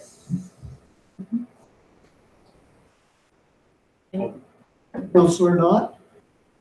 Based on our previous discussions and things we found out, I hesitate to recommend we do anything other than renew the lease, because there are so many questions with that property with regard to past usages and whether it's going to qualify, whether we're going to have to spend $1 bazillion to rehabilitate the land. Just the engineering costs, I forget what they were, but we went through this 4 years ago, 5 years ago, 3 years ago. It was last council. Just before I came on council. So 5 years ago, we went through this, and we came up with some pretty crazy numbers as far as engineering costs. But I remember to actually get to the point where we could decide whether or not it was actually usable land. I don't think we're in a position right now to consider that. I think we need to let it run for another couple of years. Councilor Slade. But I do think we're in a position to relook at what the charge out rates are to make sure that it should be a user paid function. It should not be determined by the taxpayer about whether that group is getting it. It should be self-sufficient from a tax perspective. So it should not cost the taxpayer anything to have it. And therefore, if whatever the charged out rates are now, we should have a threshold that we can adjust for certain things. They should be covered. It's no different in my mind as the summer day camps. It's the same deal. Pat? I guess it's like any asset that the Township of North Huron owns. It's operating right now close to break even, but as soon as any capital needs done, then there is no reserve for that. So, that's just something to think about. I'm not sure, Bill, that, our councilor not, that everything you're remembering was exactly how it all came out. There's a lot of discussions at the time. But I'm more than happy to provide some of those documents again for council to remind or to refresh everybody's memory on sort of the property, what's included on it, and those kinds of things. I mean, I think that's a good thing to maybe do regardless of where you want to go with it, just as we enter into the renewal of the lease, rather than bringing that sort of at the 9th hour. I can, absolutely, I can bring some information back if that's what council's interested in. Okay, the one thing I would say, it would be very interesting to have basically a review of the last 5 years, what capital and projection of what other capital items might be needed within the next 5, and suggestion of possible rates that would be required to pay for that. Councillor Syke? Yeah, because I'm hearing the fact that we budget for break even without capital. And what I'm saying is, no, you incorporate the capital in that and adjust your rates accordingly, that if you don't have the capital for that year, it goes into reserve, so that at least when you have the capital, that you can pay for it. The tenants of that trailer park should be paying for the capital upgrades and the upkeep of that trailer park. No different than we as a municipality are trying to reserve for facility upgrades. No different. So I think that's the conversation that we need to get a clear understanding, and this is the conversation we've had many times about 5-year projection about what our capital spending is going to be, so we can establish what our rates need to be over those 5 years to know what we have to do. This budgeting for zero operating and not including capital at all is ludicrous. We have to include capital as part of our rates and fees, because if we don't, we're killing ourselves. Councillor Howell? So Pat, I'm taking from it that we're not bringing enough income to cover our capital costs, or how it hasn't been. We have nothing. Right, so I think that was prior to the Legion taking over our joint use agreement, and now we have never been able to achieve a budget that has been able to allow us to put money away into reserves for capital. So either way we've been operating it, that has been the status of the trailer park. It was a relief to our department when the Legion took this on as a project. It's revenue for them.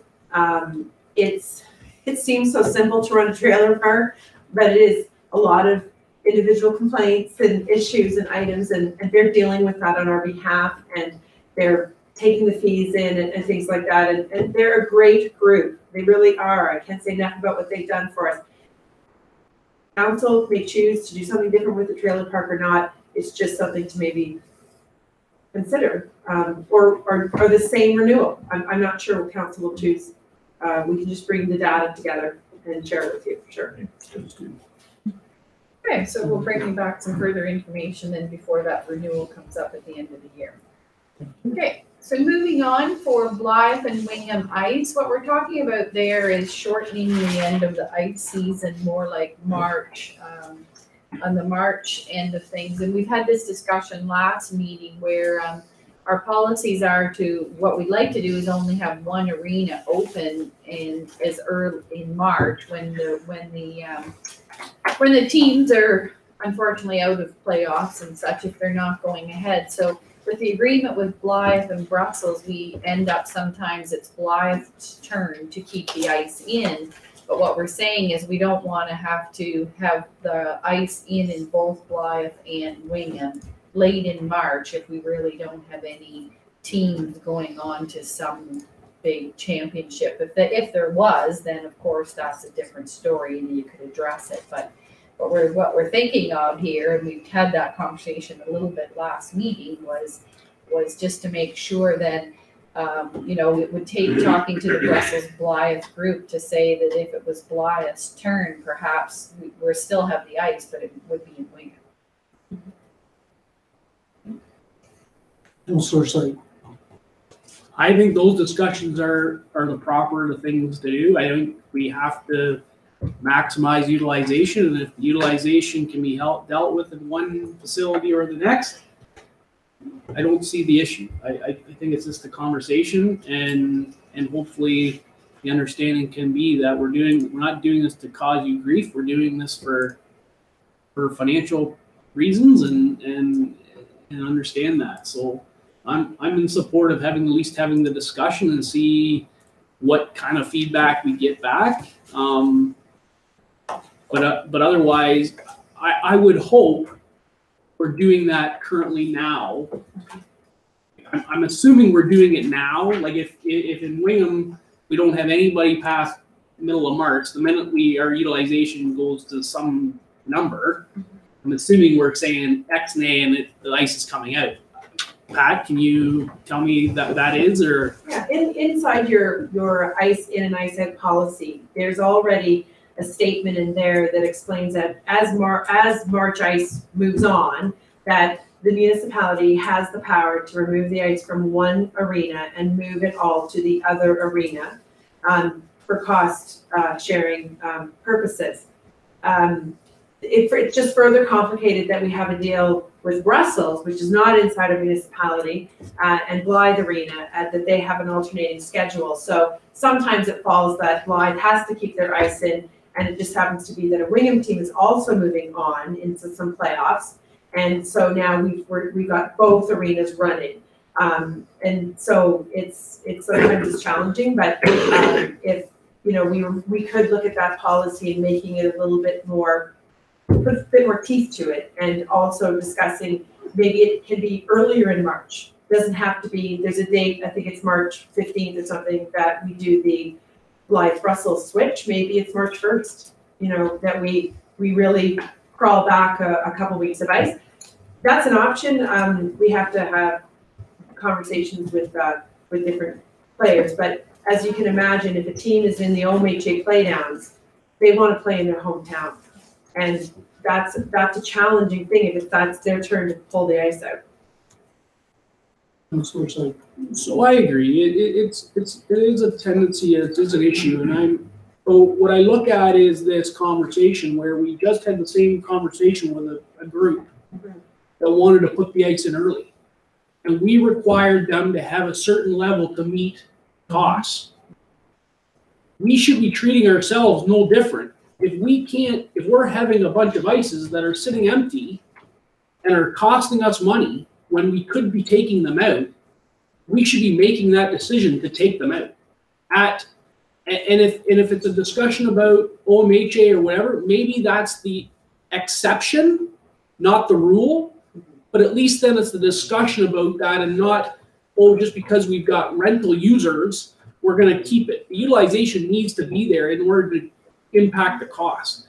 We can't have a group coming to us and saying, I want to get it here, but you gotta have $7,000 in order to do that.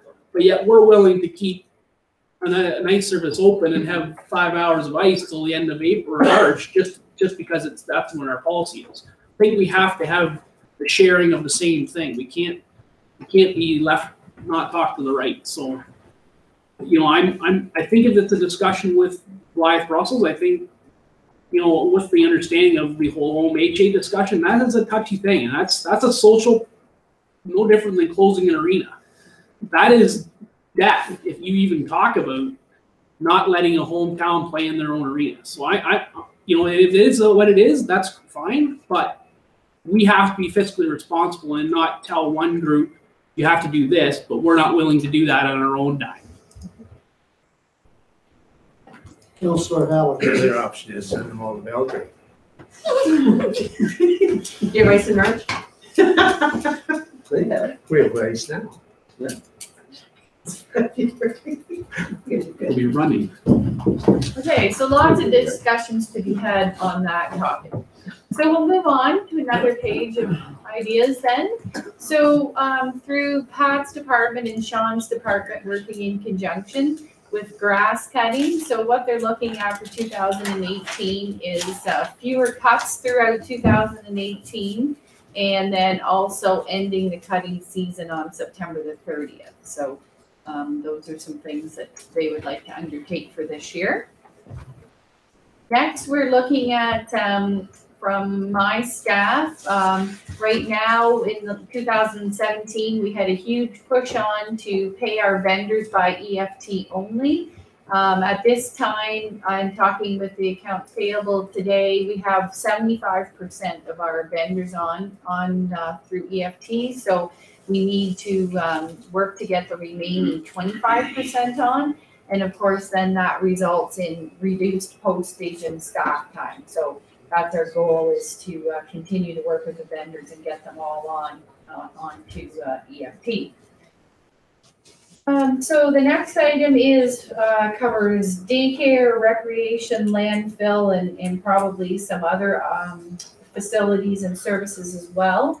But we've talked about additional fees for non-residents, and we've had this discussion round and round quite a few times over the years.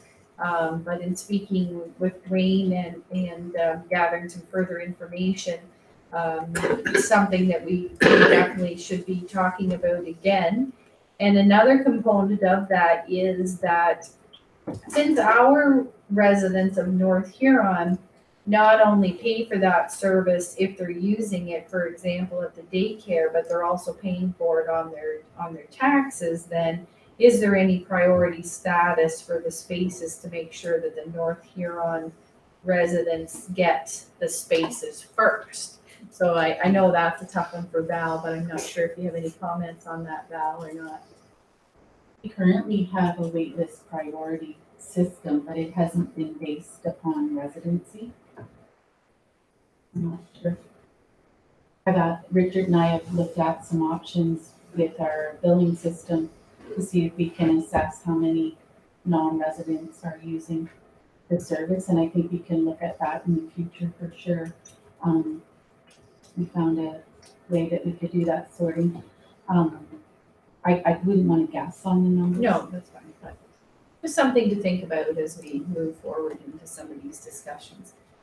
The next item up is the pool change room. So Pat's department was looking into the purchase of a piece of equipment, which would take like about 1.8 years to pay that equipment back. But then there would be annual savings of $3,662 once the piece of equipment was paid for. So it could also be used to clean additional washrooms in the complex and other buildings, and it performs a much more thorough cleaning service for maintenance for the long term of the building. So, but this one would require a capital outlay up front of $5,520, and as I said, so they're looking at a payback of 1.8 years before the savings would kick in.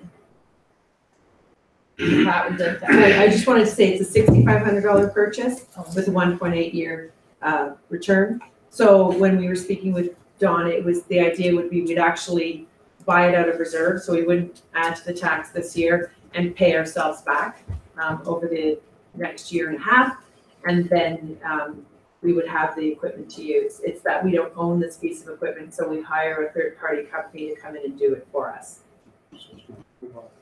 I wish it was a robot. I'd use it in my house too. No, it's a it's a big power washer suction thing. That's all I'll call it. It basically, you just power down the walls and everything of your washrooms and showers, and then you let it. Anyways, it soaks it, and then it does it, and then you suck it all up and take it away with you. Take your dirt out of the washrooms, and it does make a difference on preserving the tiles. That is why we have the service come in. Plus, our customers notice a difference if we do it regularly. So we absolutely do have the service coming in now, but it's an option for us to do it ourselves if we had the equipment. You can get those little flamethrowers for $500 from Tesla. Well, not Tesla motor company, but this other company from Boring Company. Just use those.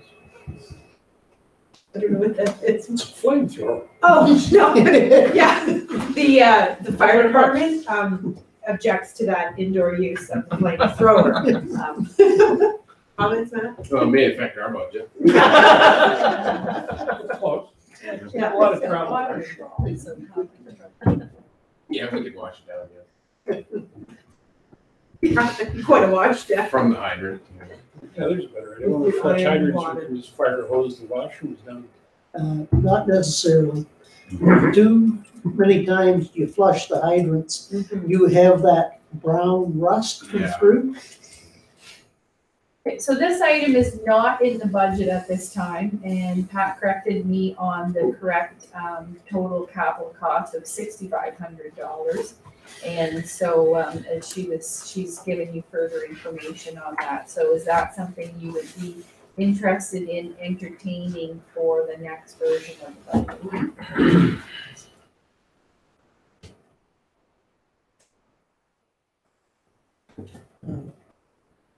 Comment, discussion?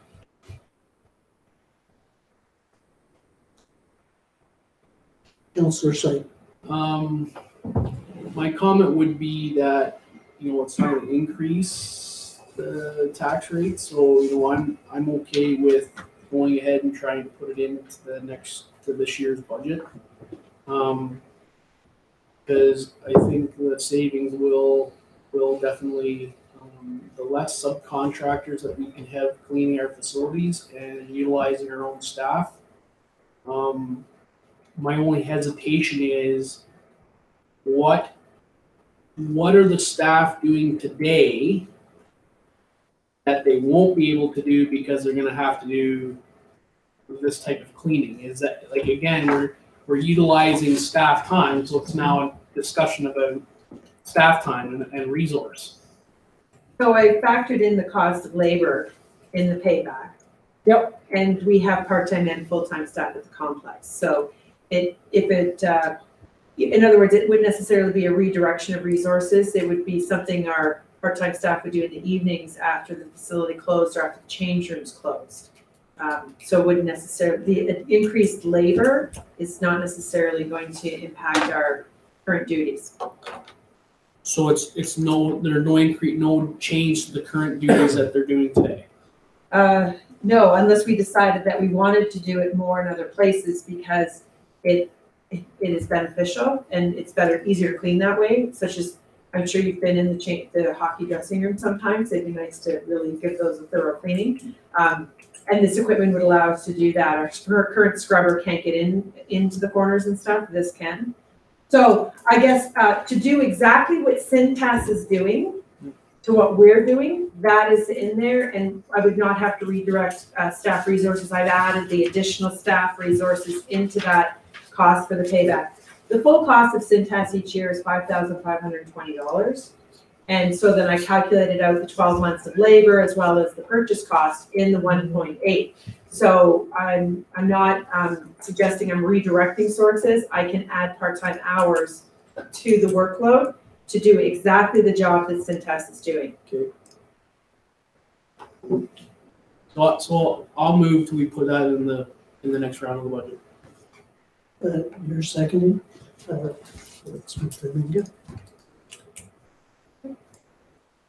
Anything further? All in favor of that motion? Carried. Right, so we're gonna move on to talking about reducing pool hours down at the complex during the months of July and August, where we would continue to be open early in the morning, but close just after lunch at 12:30. So it's estimated that would save about $5,000 in wages. Now, we also have our pool shut down for repair in that time as well, Pat, is that not correct? If we go with this option, then we would make sure that the shutdown was during July and August. It's currently scheduled for late August, early September, but that can be moved, so it is done inside this time period, yes. Councillor Hallahan. That 5,000 and Pat, that's all part-time Correct. people, so they wouldn't be working at all. We would reduce our summer complement of staff, the number required, so that we probably only have the equivalent of 2 full-time, so we're not even full-time, 2 lifeguards working approximately 30 hours a week, plus our supervisor. We would have one staff available on call to cover if someone were sick, but we would be able to do the 5 days, the time that we're open and the correct amount of coverage between the hours of 6 a.m. and 12:30 each day with that. If we don't, then we need almost 4 or 5 guards because we're working in the morning, we're working all the way till 8 or 9 o'clock at night. Now they don't work, and maybe they might only come in for a 3-hour shift. They're all part-time, all of our lifeguards. In the summer, we usually run with 4. We're suggesting under this model, we would run with 2 part-time guards. The hours, in fact, for those 2 months almost earn half of what we would normally have to pay out. So it's on the one side, it means we cannot offer swimming lessons. We don't have enough lifeguards to offer swimming lessons as part of the camp program. And the reason the mornings are selected, most of our member activities are taking place in the morning.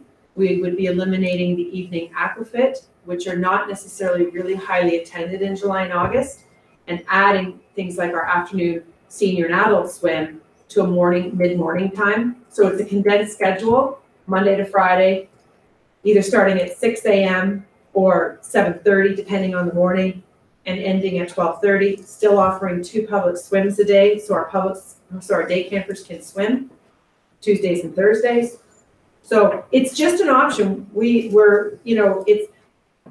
It's difficult because we don't want to interrupt our member flow, our members' pay. We felt that this still provided a lot of the services they take advantage of in the summer, which are the lane swims in the morning aquafits, the mid-morning aquafit.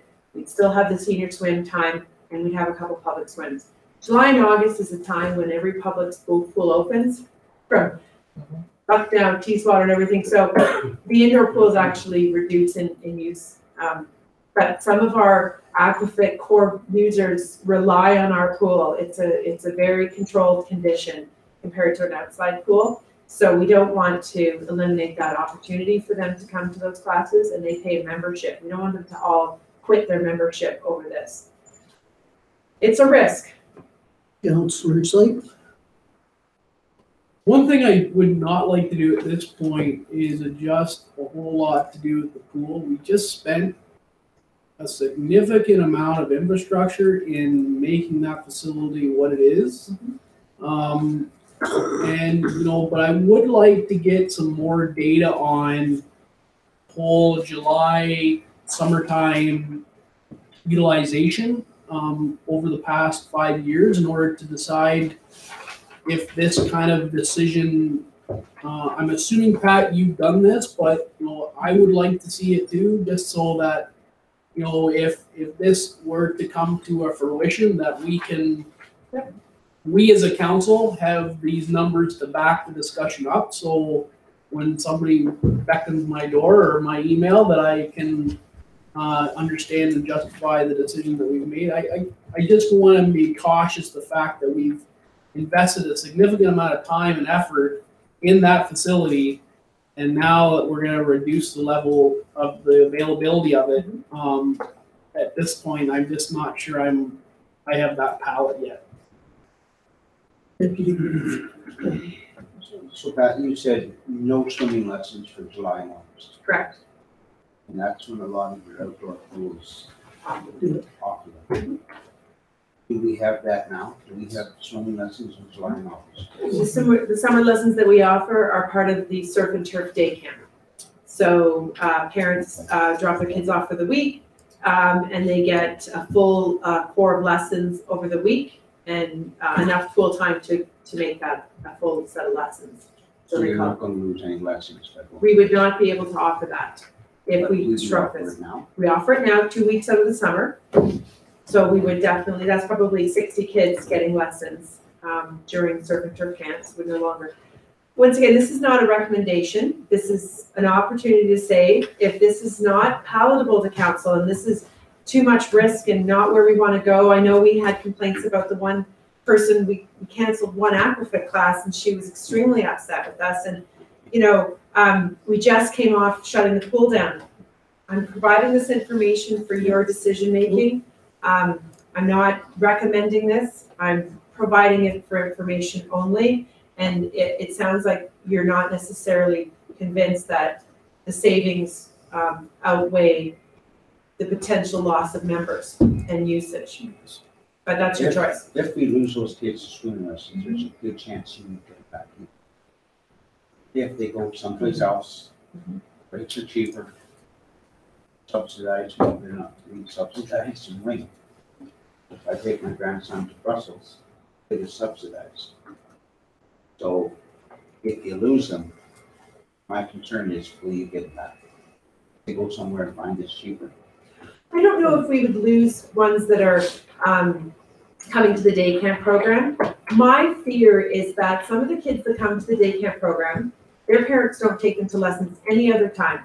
And they take the opportunity that they're being taken care of for the week, and that they have an opportunity to have these swim lessons. The Board of Ed no longer provides lessons through Maitland River, which they used to do when they were Wingham Public School, and they used to do in Maitland River. And so we're not getting those kids. We'll always get the kids whose parents want to see their kids learn lesson level 1 to level 10 and all of that. They will come back. I'm convinced of it. I'm concerned about 25% of the kids we will never see again and will never learn to swim. And I just think that that's a shame because it's a life skill. It's a life-saving skill. Those are the ones I worry about losing.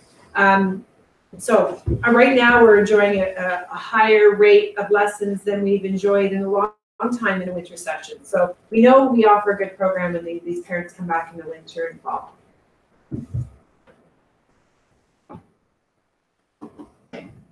Leave that one for information then? Yes.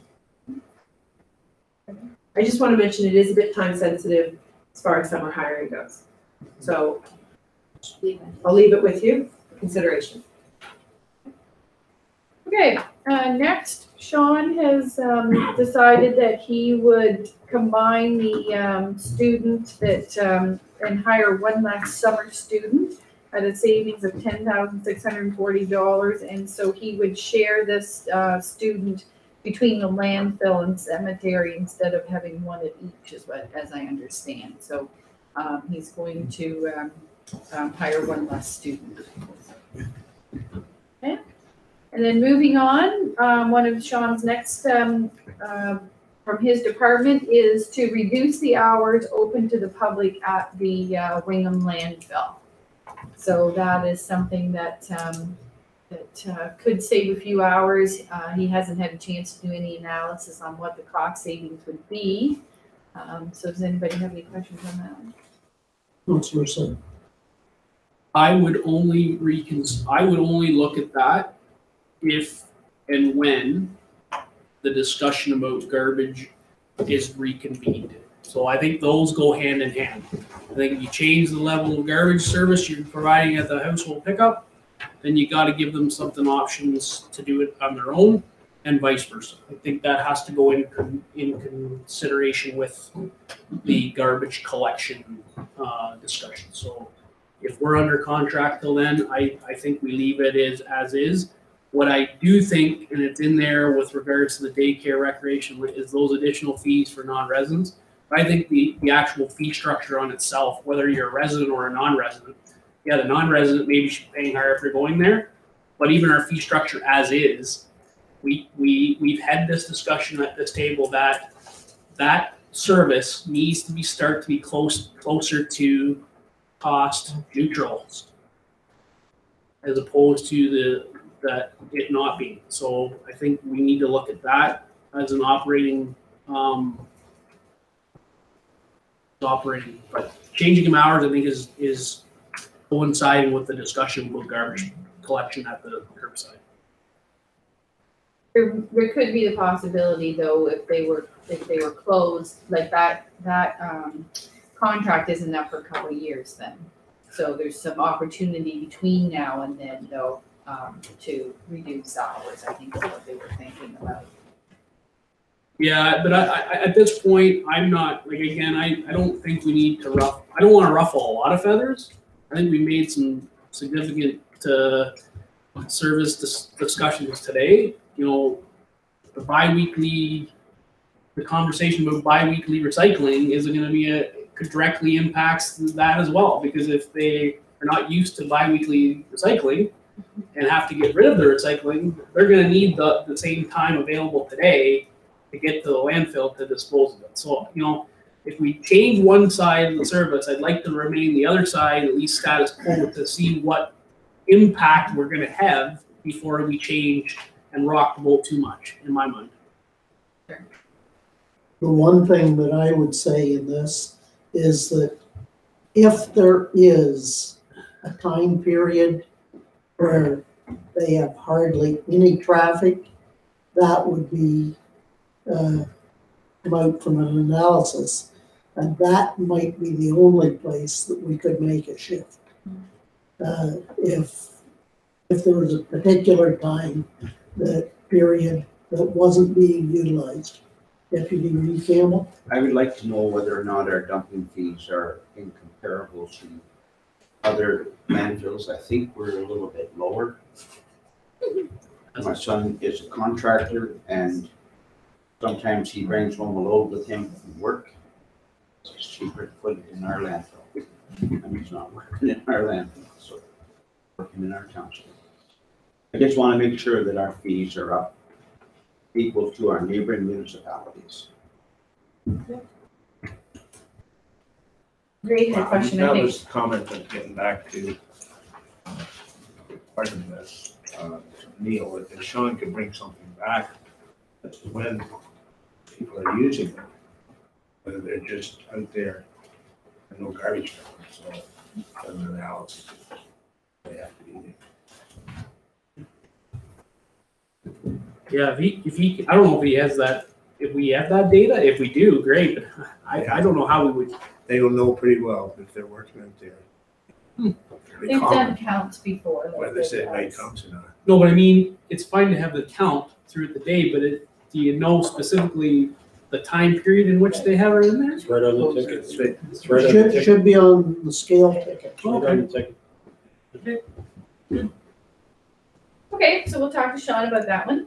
Okay, so next on the list is looking at reducing some of the recreation office hours, closing sooner and opening later than again through the summer months, May to August, which would save about $2,700. So I'm not sure if anybody has any questions on that. So there again, is that on wages of part-time staff, I assume, isn't it? That's all part-time wages. Okay. You want to add anything else, Pat? I can share what the hours are currently and what we would change them to for those months if council wishes. So in May and June, Monday to Thursday, the office is open at 7:30 in the morning to 8:30. The recommendation, and on Friday closes at 8. The change would be to open at 8 a.m. and close at 6. So we would be closing earlier. On Saturdays, in May and June, we're open from 8 a.m. to 4. The office has now suggested that we would open from 8 a.m. to 3. On Sundays, the office is open from noon till 4. We would not open the office on Sundays. Instead, we would cover with the guards would take payment and things like that. They would not have to go to the office to make their payments and things. The fitness center is still open, but only members can get in instead of non-members. So we would not open the office on Sundays. In July and August, the schedule we would normally do is Monday to Friday, 8 a.m. to 6 p.m. and closed Saturday and Sunday. Sorry, that's proposed. That's not right.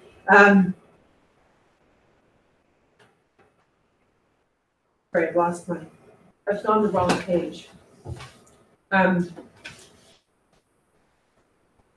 The hours would be. The hours would be similar? reduced, so I'm just trying to figure out, I had this, this has been changed. But anyways, basically, right now, the facility doesn't open on Sundays in July and August. So we never used to open the office on Sundays. the office is typically open from similar hours to May and June, 7:30 till 8:30 or 7:30 to 8. We're suggesting in July and August, 8 a.m. to 6 p.m. And on Saturdays, we would not staff with the office being open, we would staff with somebody in the fitness center instead. So the office would not be open on Saturdays or Sundays. They would be, the building would not change, still be able to get at the fitness center, but the building is never open on Sundays for those 7 weeks because school's closed and we don't open the fitness center on those Sundays. So that is the savings to make those changes. The big change is not being open as early in the morning, Monday to Friday, and closing at 6 instead of staying open till 8 or 8:30, Monday to Friday. That is the real significant change. The Saturdays, people are still gonna be able to do the activities in the center, they won't be able to use the office. Councillor Sutton. Are we seeing an increase in our Legends online that would normally be done during those times on late at night where people would come in and register or something for those? Like, I guess my question is, what are those people doing what are they not going to be doing, I guess, from 6 till 8 at night and 7:30 till 8 in the morning? I agree. I think the reduced hours based on the complement that we have online booking and push them there if we can. Obviously, if you want to leave a phone message at the rec center, they can. I don't think that's an issue. I think we need to be clear about that. We'd like to have a more standardized approach of hours, and Sundays to me should be non-existent in my mind. I don't think we want to have the office open on Sundays at all. But that's my own personal opinion. I tend to like my family now. It's definitely, this is considered our ice out schedule. When the ice is in, Saturdays and Sundays are very busy, Yep. and it's worth us having someone there just because people pop in to register for something or, whatever. But definitely when the ice is out, we're just supporting the pool and the fitness center and the dry pad with lacrosse and things like that. So you're right. When we purchased Legend, our original thought was that we'd be able to start to shrink our hours in the office. Our recent example is we had a lot of registration for the winter swim lessons, and the majority of that took place online. So our ads, our movement, our push to that was definitely a greater uptake than we had in the fall. The fall we were very weak on, so we are moving people to that change, and hopefully that's the ongoing move. And I don't want to make any suggestions for the fall yet till we see where we are at the end of the summer with that Legend utilization. So I would move that we implement that with providing that notice to people that the hours are going to change between that. I would make that motion. Second.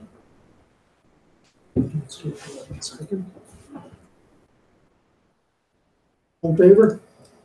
Carried. And so just on that note of notification then, so all the changes that we've talked about here tonight are gonna take some good communication with our customers to make sure that they're aware of the changes and so we'll have to come up with a strategy to make sure that we use every available media then to talk to them about the things that are going on. Especially things like the bi-weekly recycling and some of those types of things. So definitely advertising and notification are going to be some parts of what we would need to do to implement some of these. So the last one, we've had conversations around, as you know, over the years, we've seen it with facility consolidation with the schools, the hospitals, the churches, the banks now. So we've been looking at and talking about over the last while, how can we have so many buildings and how do we reduce the number of buildings that we have open? So we had talked about, moving public works into EST. We've talked about even moving administration into EST. We've talked about, shifting what the use of different buildings are. Say for example, another one could be is if depending I didn't really hear a decision on the museum yet, so we're gonna come back to that one in a few minutes, but, on, perhaps there's an opportunity to move from the museum, contents to this office with theater, and is there a better location for the admin staff and those types of things, so. There's, as I said, we have a lot of buildings, we pay a lot of money in heat and hydro, and so our mandate is to reduce the number of buildings and to figure out how we can, go forward on that type of thing. So we've had some facility assessments done. Some of them do hinge on, what happens to, the police costing and some of those types of things. There may be more buildings or less buildings that we don't know. So we just want to make sure that you're open for some of those. We're trying to think outside the box a bit on the use of some of these buildings and what can we do with them to better utilize the ones that we have, and then look at the building. Is there any way that we can reduce the number of buildings that we own? So that's a bit of that conversation. Sure. I think we have to be open to that conversation no matter what. I think that's that will reduce the amount of money we need to continue to put away in reserves to fix these buildings. So part of we have to be open. I think staff needs to be open. Ratepayers need to be open to the fact that the buildings that they have today are not giving you the same use as they were yesterday. And again, there may be, because of that, there may be an issue with the delivery of the service that they are currently having. However, they shouldn't understand that the service is going to be exponentially different. It's just where it's coming from as opposed to where it has come from before. So I think we need to me, that has been a stickler with me from the minute I sat in the chair, is I think we have way too many, and that's a problem that came with amalgamation. That's problem. I guess it's an opportunity more than anything to figure out how we can better utilize those buildings, because right now I think they're all being underutilized and they're all costing us millions of dollars to heat and fix and maintain. I think in looking at all of the things that we've discussed, really, that's the one that has the potential for really significant savings, and the potential is terrific, and it's difficult really to figure out what the specifics are of any particular change, but boy, that's the place where we have some potential for. It's not just nickels and dimes, it's big dollars. Big dollars, that's for sure.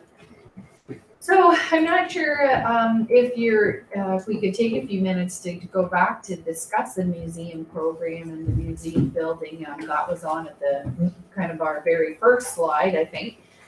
So if we want to go back to that for a few minutes and just have a bit more of a discussion on that one. So we have applied for, so the museum is closed at the moment.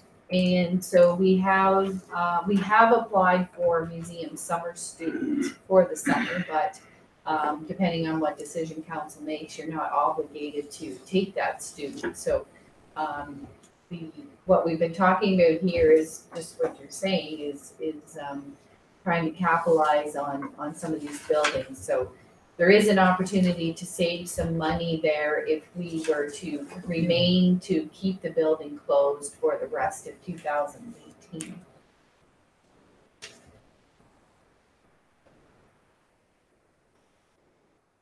Councillor Vaughn. I have very mixed feelings about this topic, as you know. But it seems that our council has never really supported the museum in any substantial way in the past, and I don't see that changing in particular. I think it's a shame. I think it's an important part of a community to remember the past and to build on it and honor it, celebrate it. But I don't think this community has any stomach for it. Maybe some group will come up and say that we've got a plan that we can do it as a community effort, and that would be terrific. One of the biggest obstacles is that building. It's not a good building for a museum or anything but maybe an old post office. So it's a real quandary, and I honestly don't have the solution, but I think it's a waste of money to pretend that we're running a museum. So I think this proposal is good for now. Councillor Ritzman-Taninga. Do we know how many people visit the museum during museum hours in the summer? I Those don't numbers? have those stats with me. Unfortunately, I didn't bring the actual stats. To me, it's less than 400. Okay. It's 300 or 200, it's around somewhere between 320, something like that last summer. And are there any other, like I know that the Ellis Monroe Festival and the Festival of Lanterns, in my knowledge, are the only two that use it for any kind of festival purpose, correct? As far as I understand, at the last Alice Monroe meeting from speaking with Denise, that they were not going to use the museum We're not using it this year, no. this year. So, no, there's all the groups that have been meeting in there. We have moved them to alternative spaces now so that we can bring the temperature down over the winter. That's just a cost saving measure that we have in the off season. So that there's no groups except, there's nothing that is an event going on unless it was, you were gonna operate the museum and they were gonna have an event over the summer. Councillor Knott. I'm gonna be the one to stick my neck out and make the motion. We discontinue the program and close the building for the remainder of 2018, with the proviso that at some point in time, we will have staff perhaps look at. I'm writing a report. I know you are, that's what I'm saying. So I'm not trying to add to the burden. I'm adding to another Clarifying the report, burden. you know, it's on its So- way, yeah. Yeah, so that we look at that in the future, but in the meantime, that we do close the building. I think that by Councillor keeping it Singh. open, by the way, will probably create more costs with the issues that we already have, so. I will second it. Deputy Reeve. Just one item. When we first amalgamated, we had a very large museum committee. And they had a lot of different activities on, and they really worked hard, but problem is the younger generation is not as much into this kind of museum stuff as what the older generation are. And the older generation are going. They're gone. And it's a sad commentary, but that's kind of how it is. Councillor Wadden. There's a reason why there's no generational growth there. This council has never put any money into programming. There's never been a cent paid on programming. We relied on the committee to do all the work and do all the planning and get yelled at for spending too much money or whatever. So there's no wonder that there's not much traffic going through there in the summer. We've never done anything to draw any traffic to speak of. And so, I mean, the costs that we're going to avoid is probably a good thing because we don't have the will to make it pay. Okay. I will add comments. Earlier this afternoon that I was at a county facility committee meeting. Part of the same thing came up with the Huron County Museum. We're out of space. The thing of it is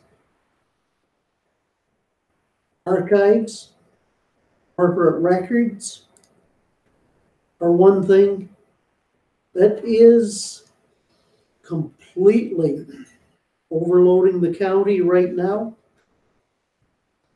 Basically, IT is doing everything they can to reduce the amount of space and what paper records they have to keep. But the county is very active in trying to figure out, because there's so many collections that people have, and your collection was one of the ones that was mentioned, how there's many thousands of pieces that would be added, and it would fit the county mandate to have things related back to events and things and people from Huron County. And it's trying to come up with some way of fitting things in. There's a number of shifts may take place with the county. There is no new build planned right now, but there's a number of options being looked at to change a number of things. And within 3 years, there might be many things different within the county as to where Public Works, EMS, a number of the things, and especially the new county economic development board staff and offices. There's a big chance a number of that will all move around. Councillor Waddy? And I think we're deluding ourselves when we think that we have a choice of just closing the museum. Because we've got thousands and thousands of items there, and each item has a contract with it. And so if you close the museum, you've got to figure out where do we send this item? Do we have the right to destroy it? Or do we have the right to give it to somebody else? Or is it to be returned to a family or person or an institution? And that's going to cause thousands and thousands of hours of work and study. And so there's no easy way to get out of this. And just one more thing, our little collection, we are busy, like we are swamped now with requests for research. People are eager, they're coming from all across Canada and many from the States, from Florida and Detroit and so on. It's a field of great interest, and it can do a lot for community in terms of attracting people who have some connection family-wise with this area and so on. So there's great potential there, but you've got to devote time and money to get started. And for the archives, with one reading room, that basically that ties things up at the county, and that's something that is being looked at and to be addressed in the near future. So we've got a building for them. We have several. Motion on the floor.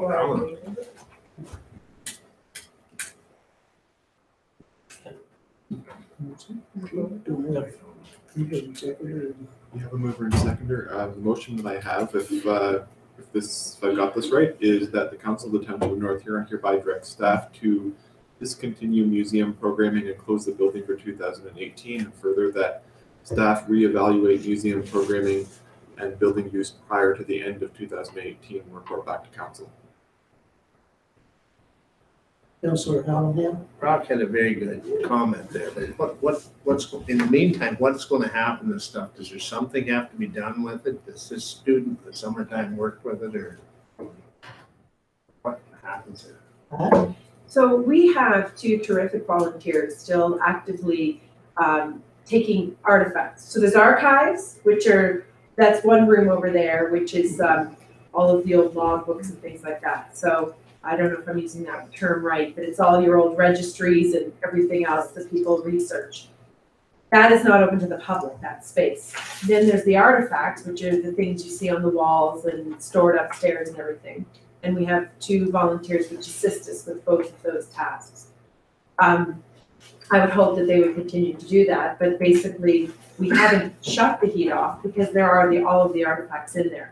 We will have to talk to the barn dance because they use the basement, but that's typically operated by themselves.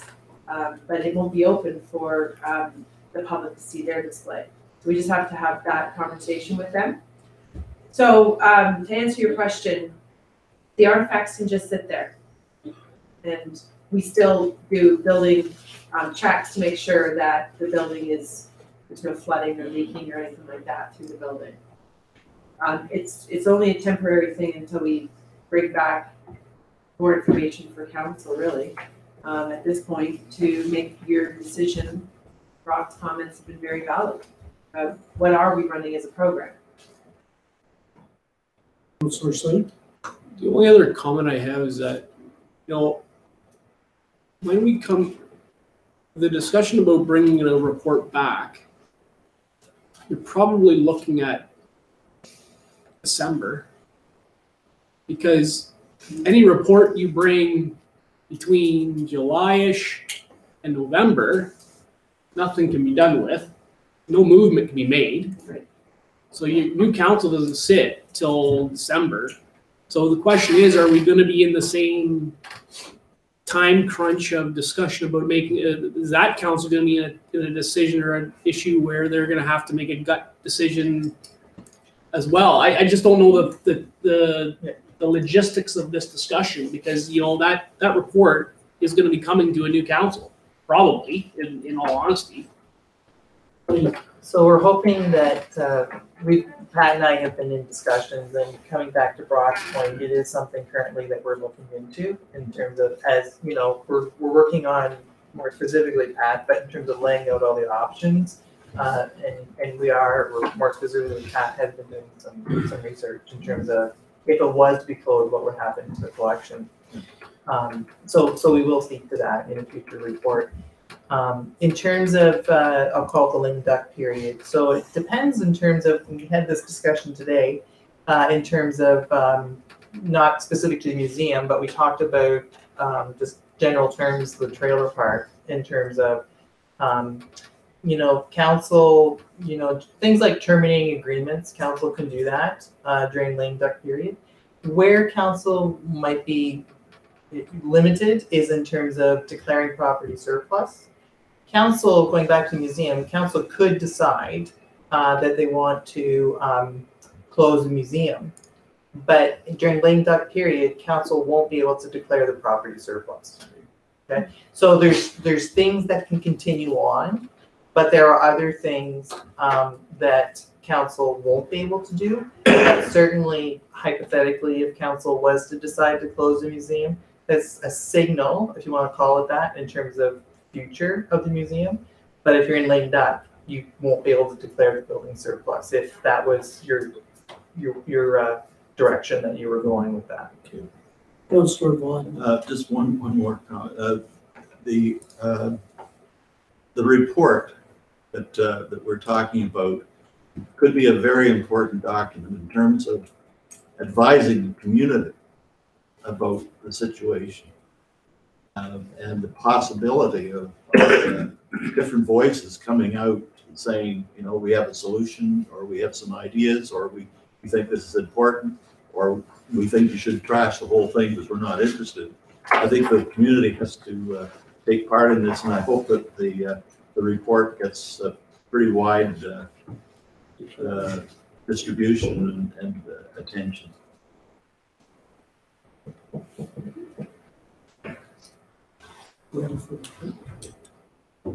All in favor? Carried. So on a vein, Pat had mentioned volunteers, and we've talked there is, some sort of volunteer aspect to a lot about what we've talked about here tonight. And so, I think we've tried to reiterate that we certainly value all the work that our volunteers have done for us and continue to do for us. And as I said, the landscape is changing on how we go forward, but we certainly will need the volunteers now more than ever to provide some of the services to the municipality that we just can't financially supply any longer. So I think we're well blessed with good volunteers, and they have good ideas and such. So, as we work through some of these changing times that we're going through, I think that the input from the community and the volunteers is certainly valuable for us. So, And I was just thinking there, Brock, maybe I should get you a little apartment made over there in the museum, and then that would solve all our problems, you know? That would be- Okay. Are you just turning the heat on? Just keep it clean, Brock. Those are council meetings. Okay, so we have given you, you know, a number of areas for discussion this evening. And so I guess before we move on, I'd just like to take the opportunity to ask council, are there any other items that you have individually that you would like added to this list, before we move on? I'm just going, if I just go back, so the 19,000, that's for the plants in Blythe and Wing, right? Downtown hanging fast. On both towns, right? Correct. No, but that's, it's nothing to do with looking after them. That is the full cost, Full purchase cost. of them, I have it broken down, but the purchase Purchase and is maintenance. approximately Purchase and 6,000. maintenance. Then the rest of it is the Okay. putting them up, maintaining them, bringing them down. So we didn't make a decision on that for this year because they are ordered, so. They're just not gonna water them and fertilize. I could water one of the planters from my window. I should save about 18,000. So unless there's something that you would like to do differently for 18, then it would be the discussion early or later on in 18 for 19 then. If for this year that there's no further discussion on it. Okay, so back to my question then, did anyone else have ideas for this list? So I don't, well, obviously it's not gonna impact 18 at all, because I think we're going past that.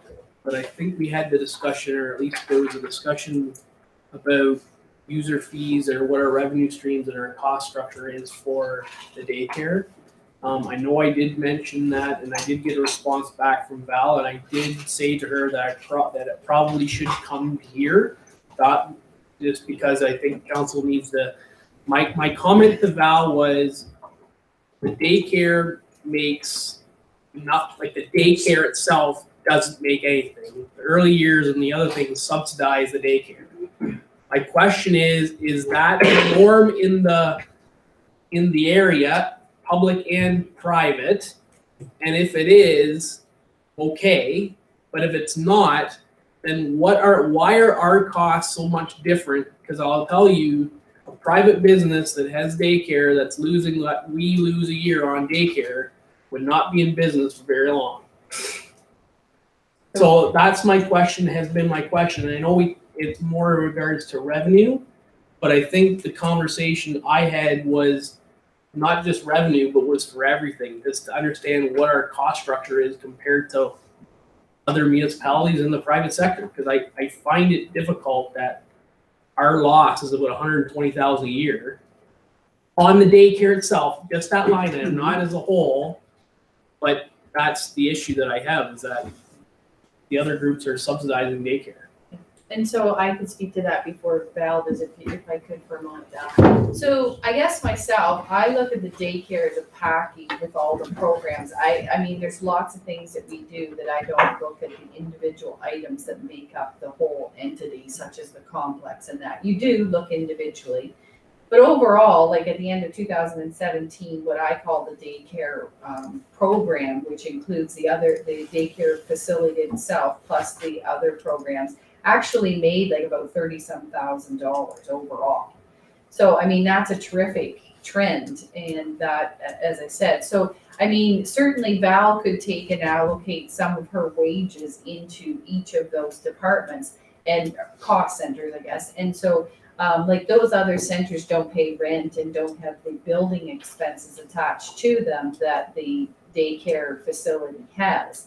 So, I mean, in truth, then yes, we could definitely shift some of the admin staff wages across all of those programs. At the end of the day, nothing changes. We'll still have a profit overall, but it would reduce the daycare deficit, and then it would reduce the surpluses on the other areas. So if it changes nothing to the taxpayers, but it's the optics of it, if that's if that's one question that you're asking. And then Val, do you have anything further to add to that? I do review our fees and rates in comparison to all of Huron County as a rule annually. We meet regularly as providers. I can tell you that in Huron County at this time, there are no private operating centers for the very fact that they're really difficult if they're limited to just infants, toddlers, and preschools to be financially viable on their own. You will note that in Huron County, almost all of the centers operate before and after school programs for the very purpose of offsetting the costs of their main centers. The truth being, when you operate childcare, you have to meet government regulations as far as staffing goes. And because our infants require the most intense care, our toddlers the next most needy of care, and preschoolers, that is your most expensive programs to offer. And that's currently what is housed in a main daycare center. But I'm like Donna, I don't view it as a separate program, because every one of those children who are in their before and after school program, I would say 80% of them started in your infant program. So what I've been taught, or what I have learned along the way, is that it's like any kind of business. You have your leader into your business, and that is, we get those infants into our program before they go to private care within the communities.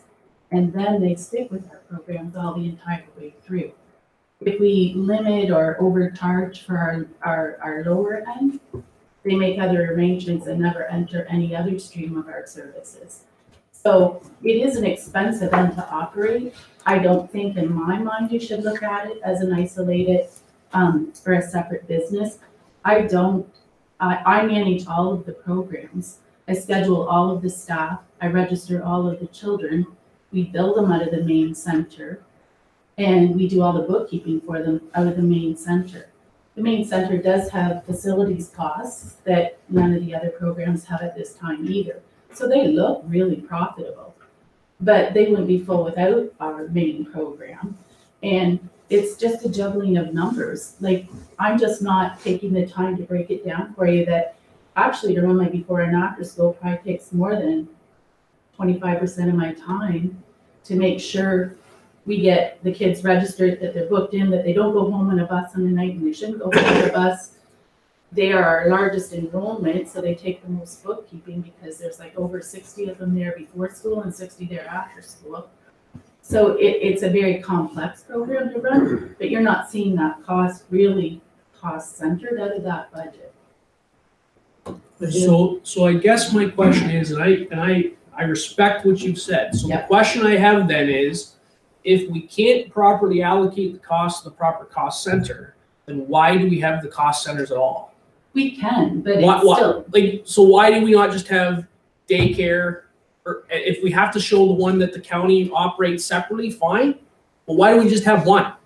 Why do we go to the administrative discussion about separating daycare from before and after and early years when at the end of the day it doesn't matter, because we should be looking at it as a whole? So the reason originally that we did divide the budgets up was so that you could view whether or not they were worth operating. So when you started before and after school care, there was conversation about whether or not you guys felt like that it would be a profitable enough program to operate. So the purpose, like most centers probably don't break them all down separate. We do it so you can view individually. And personally, I love to see, is Sacred Heart before and after school a profitable business for you guys to run? Is it worthwhile offering up there? Because if it isn't, then I look at cutting it. So we look at them as a whole, like, are they making you money? Year after year in the last 3 years, we've made large profits for you. Technically, you could lose your funding. We have general operating grant and wage enhancement and things like that because we're a nonprofit program. They're not designed to make revenue. They're designed to just break even.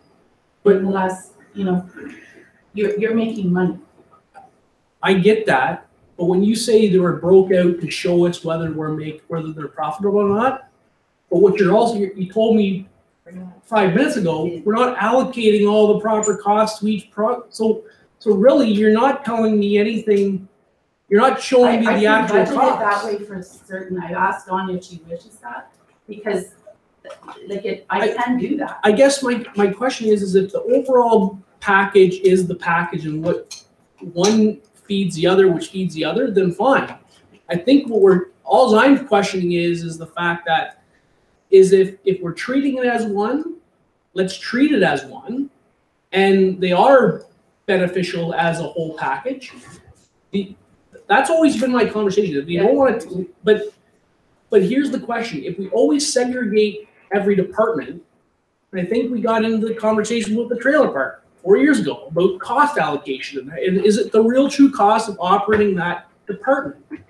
How much administration does it take to justify all these allocations when we just say our cost is our cost?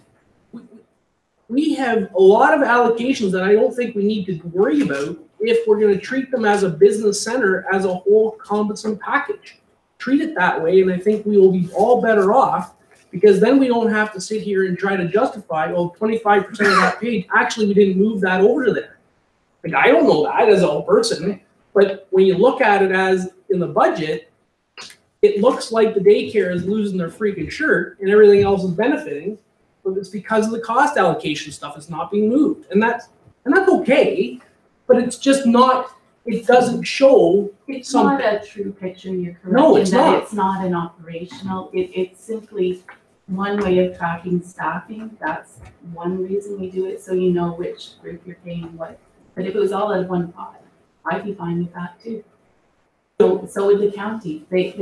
I have to make sure I allocate according to staffing to every center for county purposes to calculate what they give us. But as long as I'm operating it, they don't care what the budget looks like.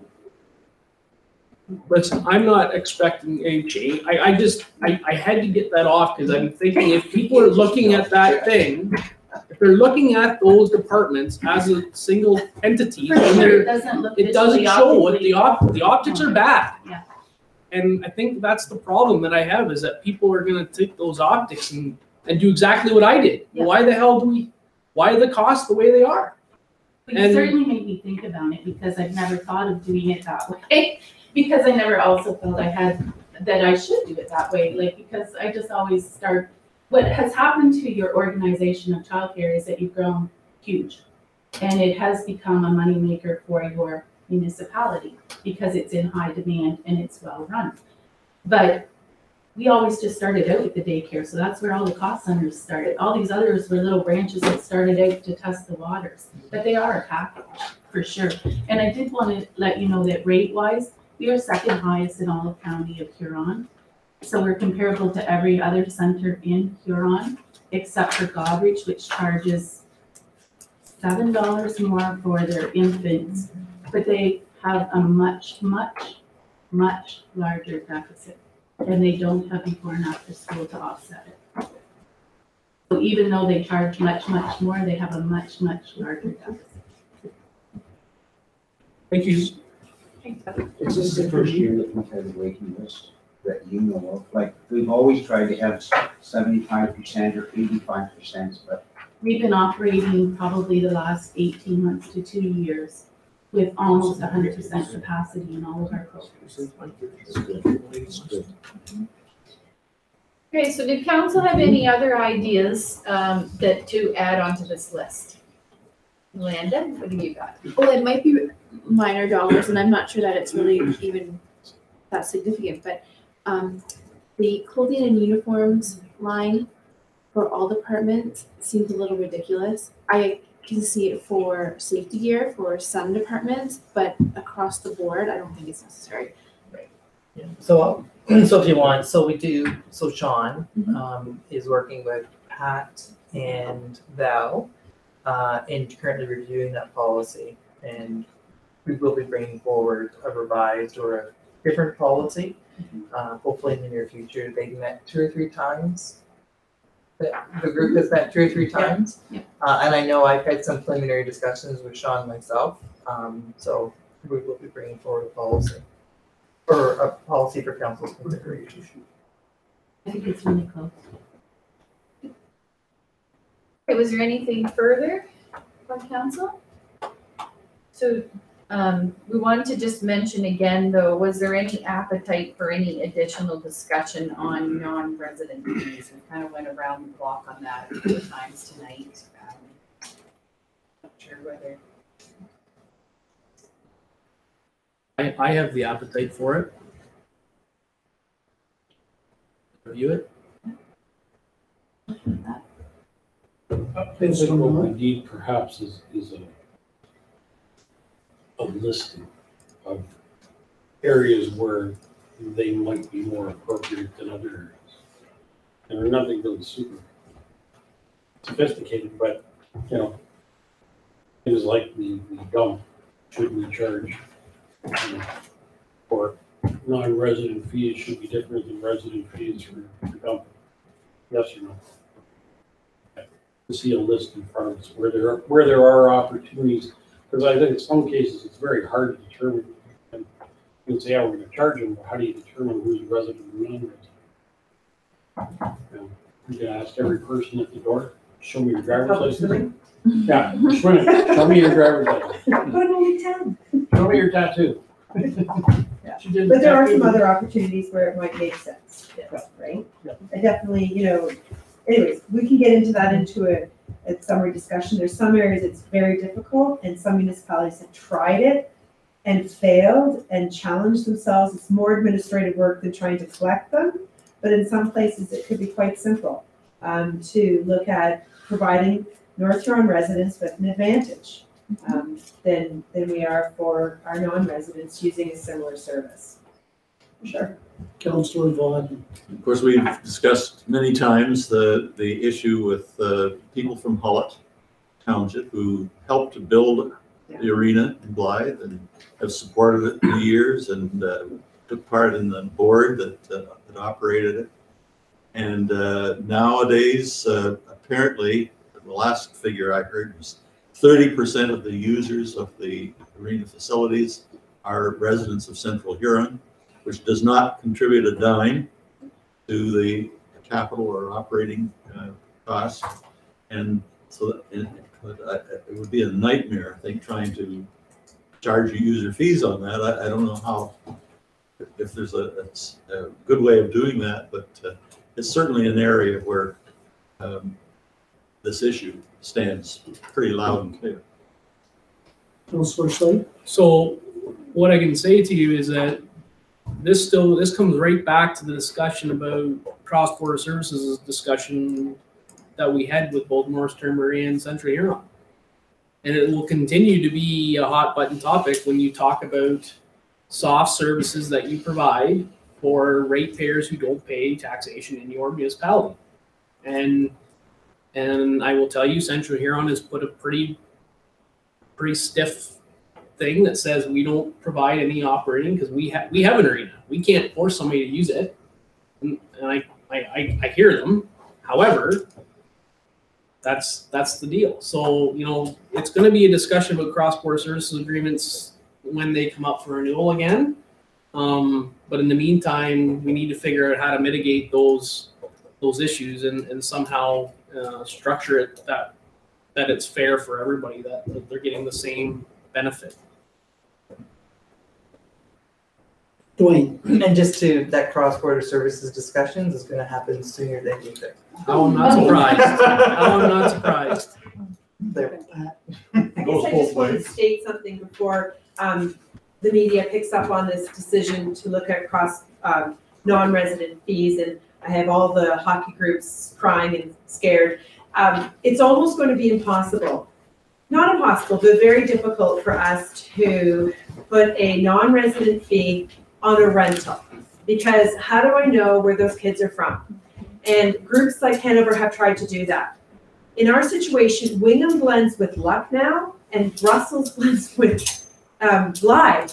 Who's a non-resident? And then when our kids go play in Lucknow and go play, but where I'm looking at it is when you register for a course or a program, a membership, those might be opportunities where we can look at initiation fees and things like that. So we're gonna try and make it as simple as we can, and I just don't want the media to run out and suggest that we're going to be, you know, like you said, charging people at the beginning of the trail, you know, show us you live here before you can walk on it.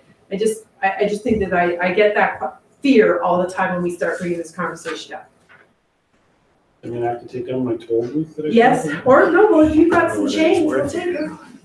Councillor Slate. Yeah, the issue is nothing's been final. It's Yeah. it's a discussion in the works and in the process, and people need to take it as that, where it's preliminary and only its perspective. And until something has been come through council, it is exactly that. It's discussion only. The fact that it happens in the media, happens in the media. We just got to be clear that we haven't made a decision on that for it, and go with that. Okay, so we'll keep moving to wrap up then. So we've talked about some of our decisions here with, you know, we want to get into tendering and get moving on to 2018 business. So we were thinking as a team then that we perhaps needed one more brainstorming meeting. I think we've covered a lot of ideas tonight. And then our plan would be to, as normally I do a presentation for the public, and at that meeting, the bylaw is brought forward to council for approval. And so that and we discuss all the tax rates and the individual effects on properties. I dropped an L there, but the different county and school boards, we don't have the county rate. I'm not sure. The last I read in the paper, the county was looking at somewhere around 5%. I don't know whether that's 3. down to 3. Rest's coming out of reserves. So for where we want to land then, as I said, we're at 7.11. Us getting down to 3 is not going to be possible. So I mean, that's really out of the question. But you know, where can we land? What is a palatable increase? I'm not sure whether, like, you know, we're still looking. We'd have to look at something at least 5.5, 6, I would think, to see how we get this budget passed, unless we want to chop out a lot, you know, any more capital or anything like that out of this budget. So, and I guess to convert that into dollars, I'm not sure, as I said, we've had some pretty low dollar increases, except for farmland, of course. You folks that own farmland, because of the increased assessment, you know, you pay at least $300, $400, $500 more on just the farmland alone. But you know, I'm thinking if we can get something that, you know, is $120, $150 a year on the average residential property, is that something that's palatable? Or I guess I'm looking for some direction from council before we try to schedule another meeting. Councillor Slate. I think it has to be. I think the sooner the ratepayers understand that the services they have cost some money, and that they're only going to start to go up more and more and more, is the palette going to potentially change for the discussion about change in service level. So, you know, it's a difficult thing, and I know the conversation is that we are put here as their constituents to listen to them, but we also have a fiduciary duty to do what's best for the municipality and the sustainability of the municipality. So it can't be always about emotion. It's got to be about fiscally responsible and sustainability of everything. So, you know, I think we've had some, I would say the last few years, I think we've probably cut our budget too low and risked a lot of financial stability on reserves and stuff like that. I think we have to take, I'm happy that we haven't changed anything from a reserve conversation about the discussion that we have to start putting away for reserves. So unless that comes up, I think we're at a point where that, whatever the number comes out is the number that comes out. I think we've had lots of discussion. We've asked staff to do a lot of work. In the meantime, we've made some presentations and discussions about what we should want to take out. I don't see anything more that I would trim than what we already have, other than capital, and at this point, I don't think that's an option. Deputy Reeve. All the things that we've cut tonight, has that been figured into that? No. So that's still, Yes. I would like to see it around 5, if at all possible. I talked to a landowner this morning, and he pays $1,000 a month taxes on his farms. And he says it's getting tougher all the time. Oh, for sure. And he knows his land values have gone up. But that land value only counts if he sells a farm. You need to. But he still has to pay taxes on those farms. And $1,000 a month is a lot of money on farms. Okay, so we'll go back to the drawing board with the changes that we've had tonight, and keep thinking. If council, we've had 3 or 4 pages here to present to you tonight. So if you have any ideas on your own, then please also contact us, and we can work that in. So we'll when's the next council meeting? February 20th. February 20th. So today's at 8. Another budget meeting. Council? Yeah. Okay, so, we'll converse and try to come up with a new date for another council meeting. And hopefully at that meeting, then we'll be, pretty much in the last stages of the budget, and we can get it wrapped up in principle for 2018. Until we hear from, possibly by then, the county will have had their, not that we hold ourselves up based on them, but they sound like they're ready to, is there a decision or is it done? It's done, all except for going through the council meeting. Okay. So we'll see that probably in the next week or so then. Well,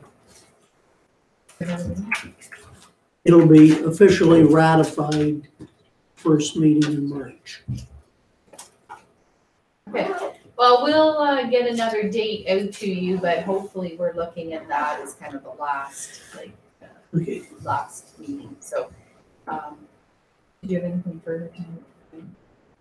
So I just wanted to thank the staff on all the work that they've done over this last while. It's always a flurry of emails and back and forths and spreadsheets and computer printouts, and anyway, as I said, each year it totally is harder and harder to get these budgets to work out, because we know that the costs go up, and it's not just, we're not facing this alone, but it's certainly been a big challenge here this year for sure. We're not quite through it yet, so thank you.